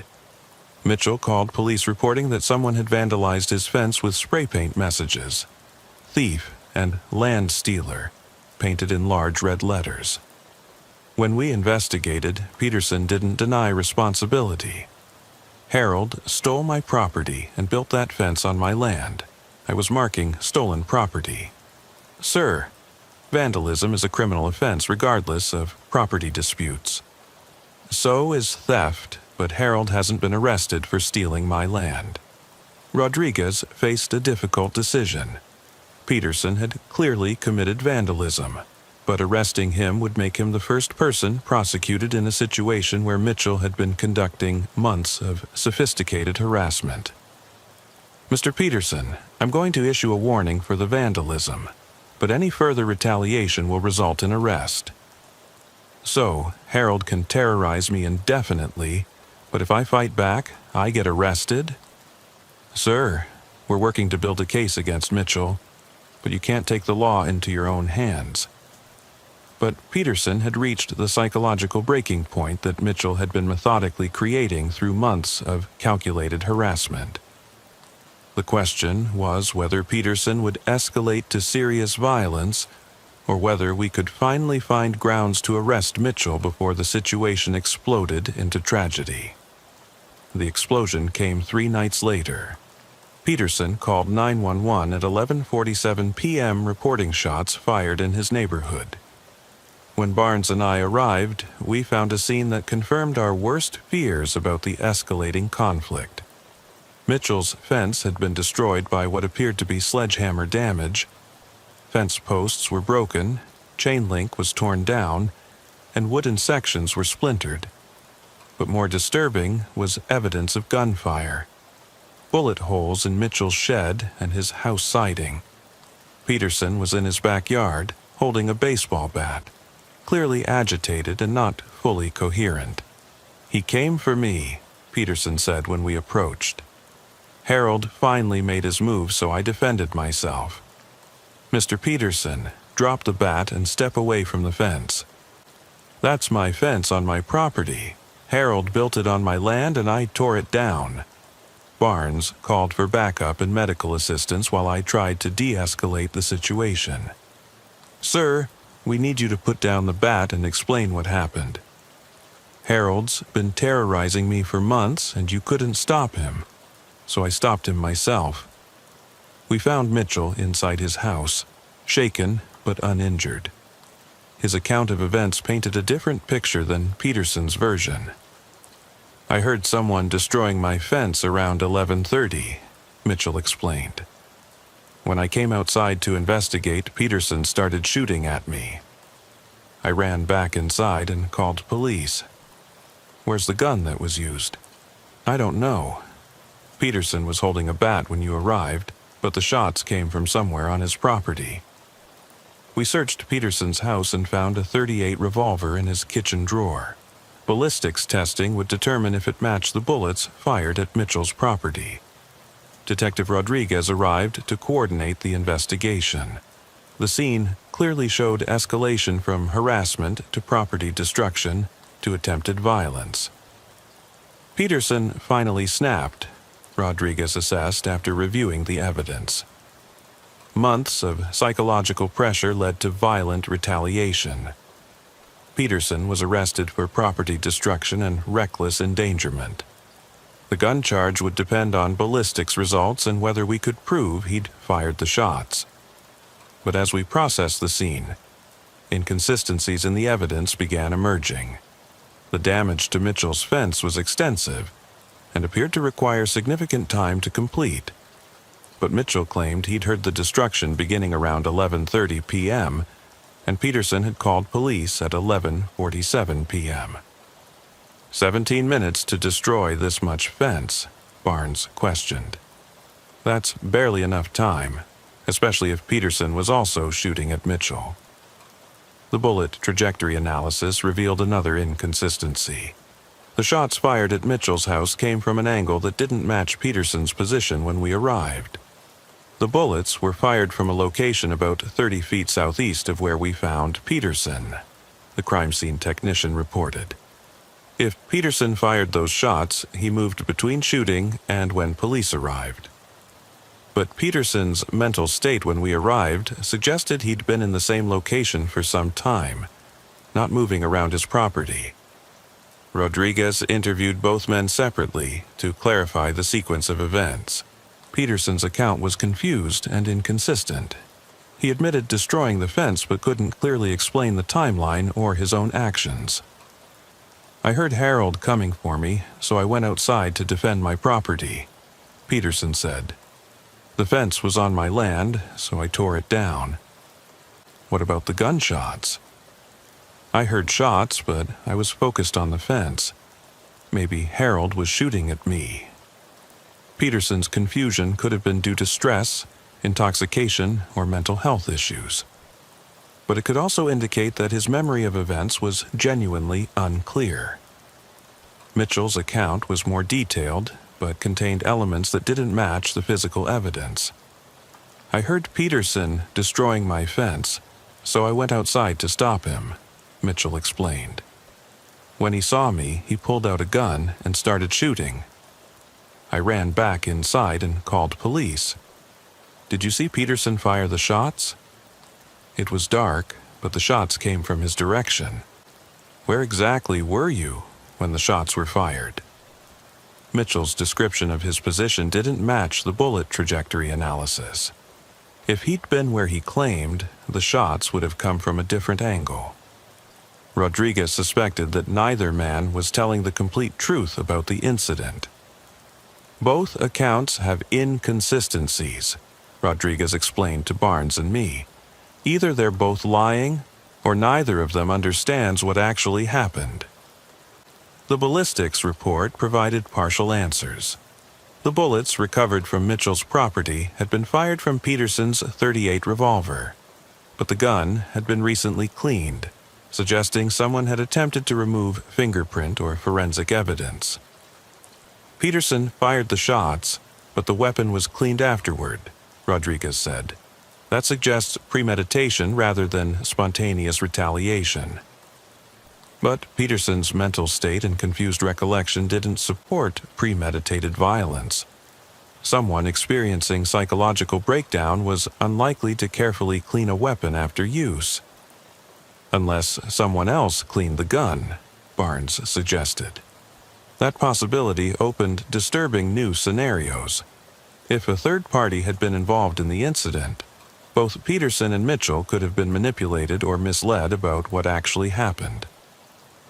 Rodriguez expanded the investigation to include possible involvement by other parties.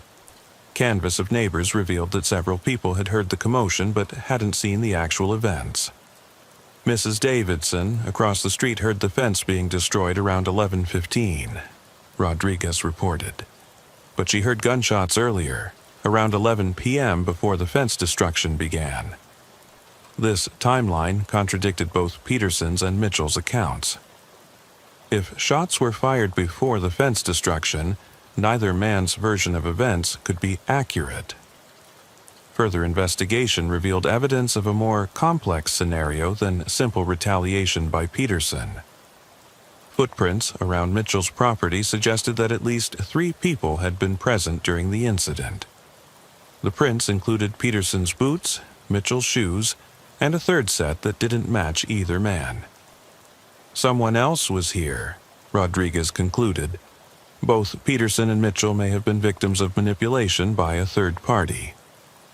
The third person's identity remained unclear, but their presence suggested the incident had been orchestrated rather than spontaneous. Why would someone manipulate Peterson and Mitchell into violent confrontation? Barnes asked. Rodriguez had a theory based on his analysis of the escalating neighbor dispute. If Peterson and Mitchell both end up arrested or forced to move, someone else benefits.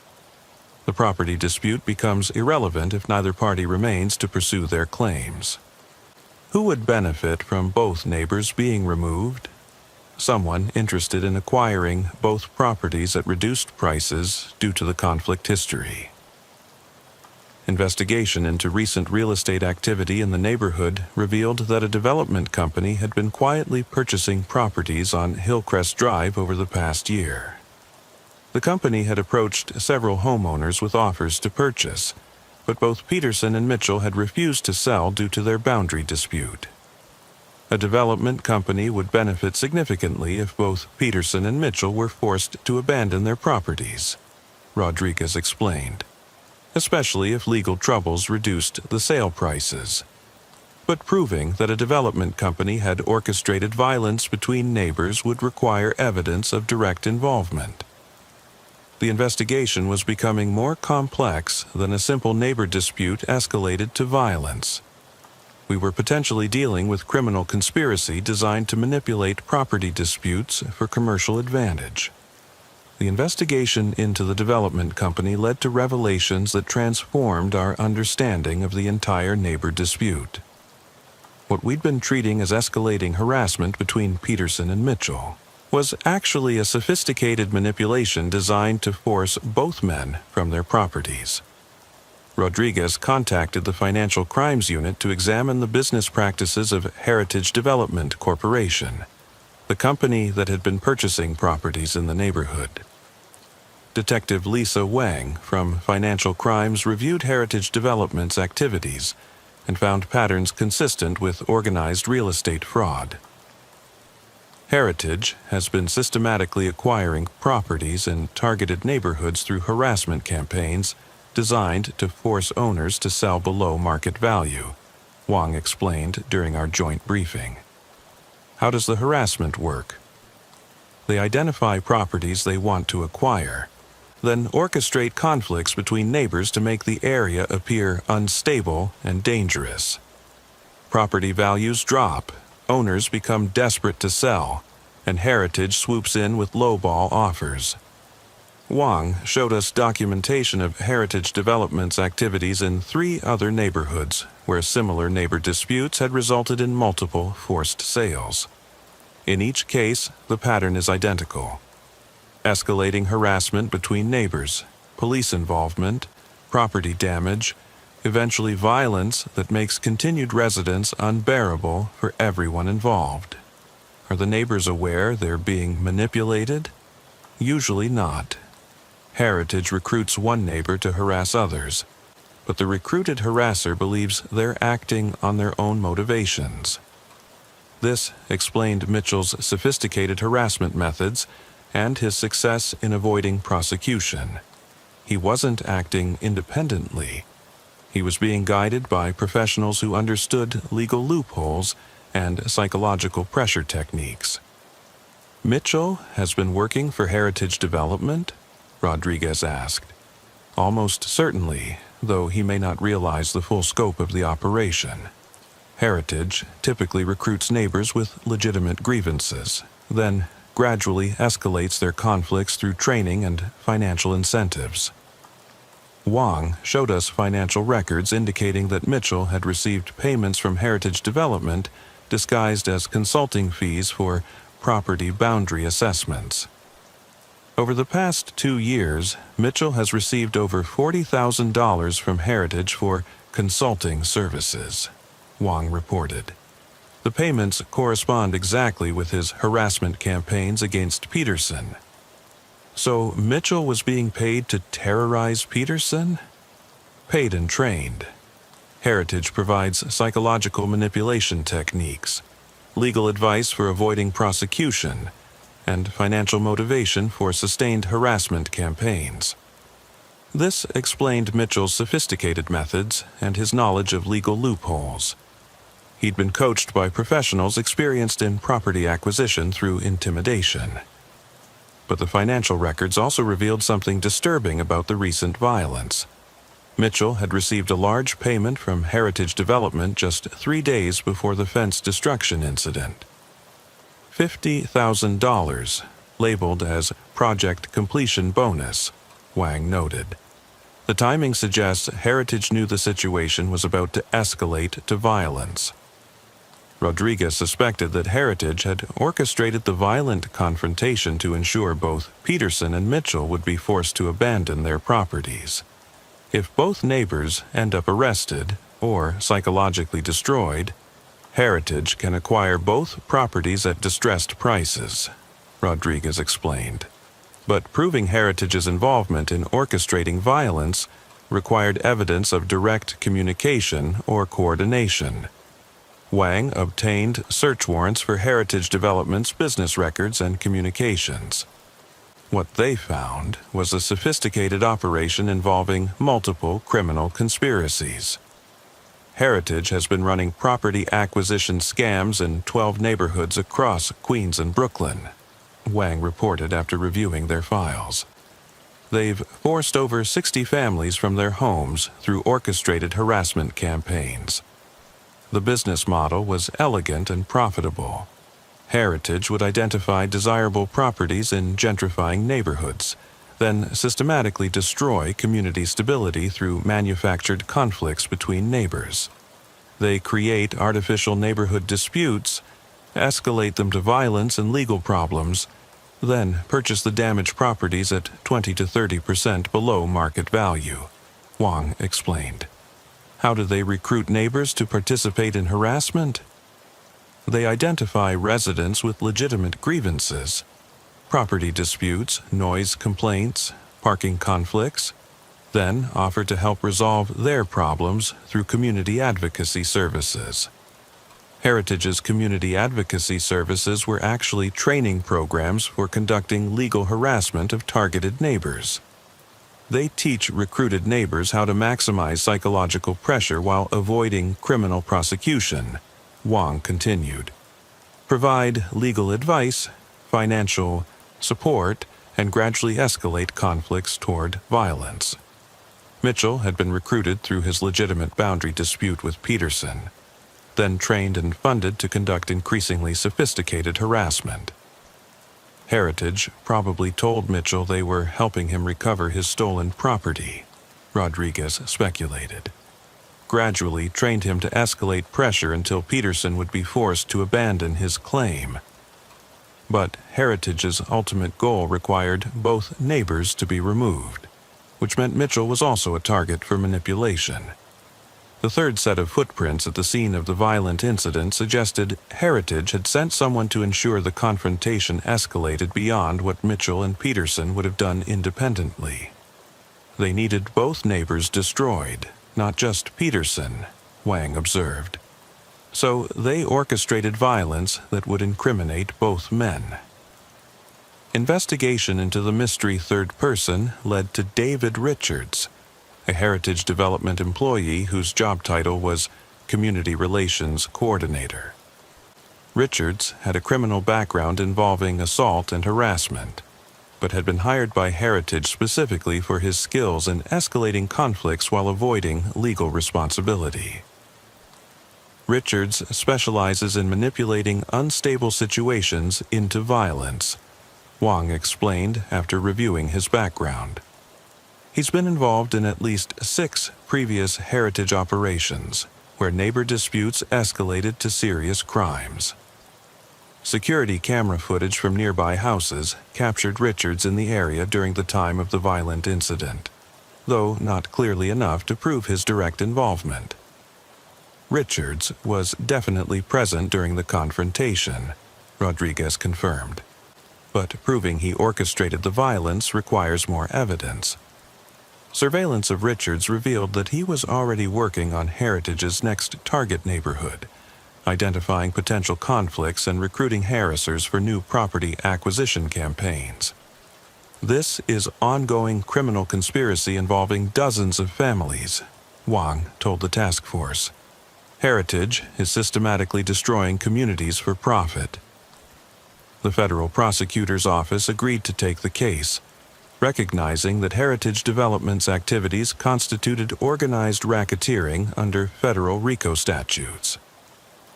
This is exactly the kind of systematic criminal enterprise RICO was designed to address, Assistant U.S. Attorney James Chen explained.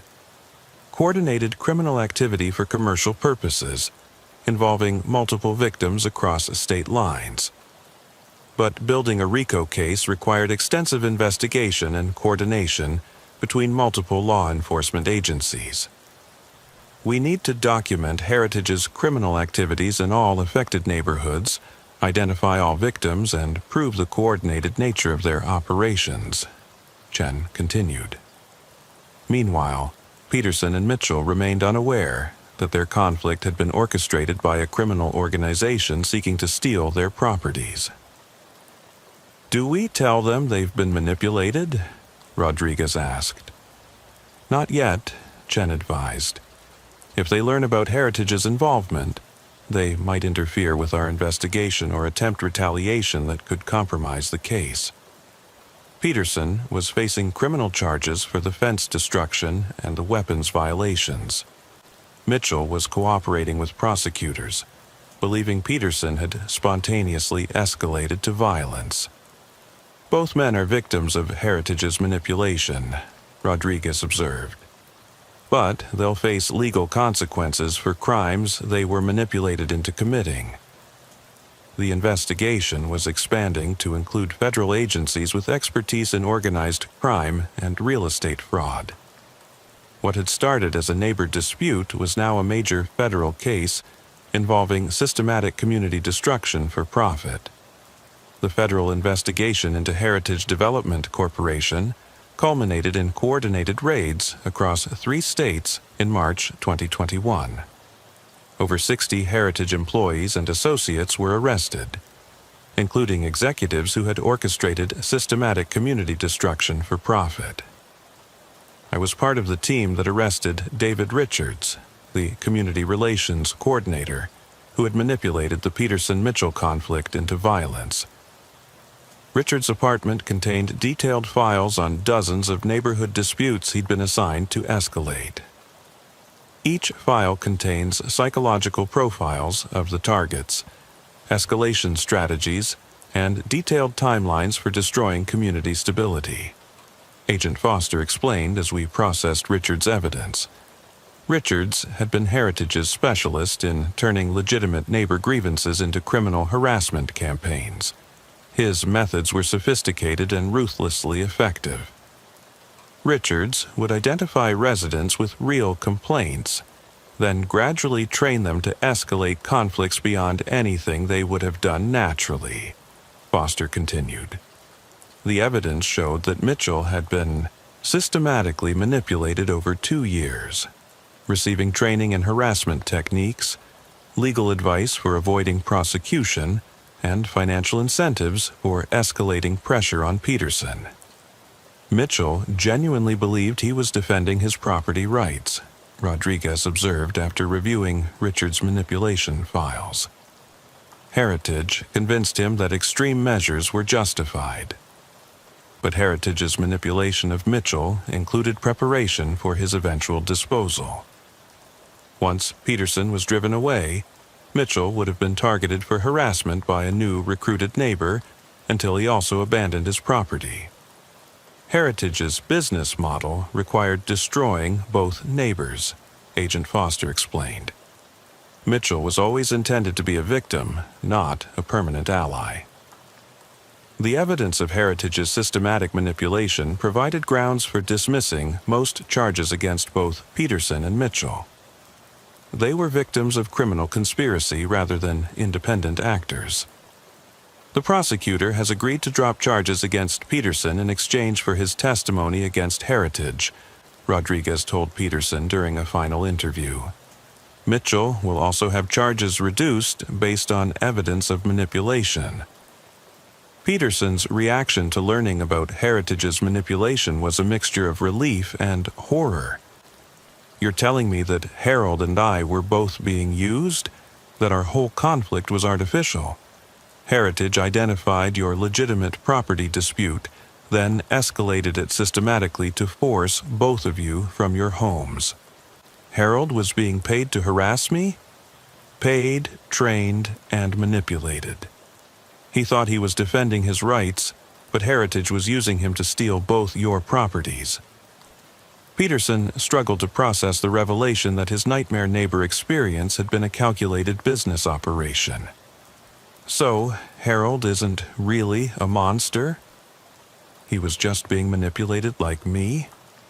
Mitchell has a history of property disputes, which made him an ideal candidate for Heritage's recruitment. But the systematic harassment was orchestrated by professionals. The psychological impact of learning about the manipulation was complex for both men. Their hatred for each other had been carefully cultivated by criminals seeking to exploit their conflict. Mitchell's reaction was more difficult. Learning that he'd been manipulated into destroying his neighbor's life as part of a criminal conspiracy shattered his self-image as a righteous property defender. "I thought I was protecting what was mine," Mitchell told Rodriguez during his final interview.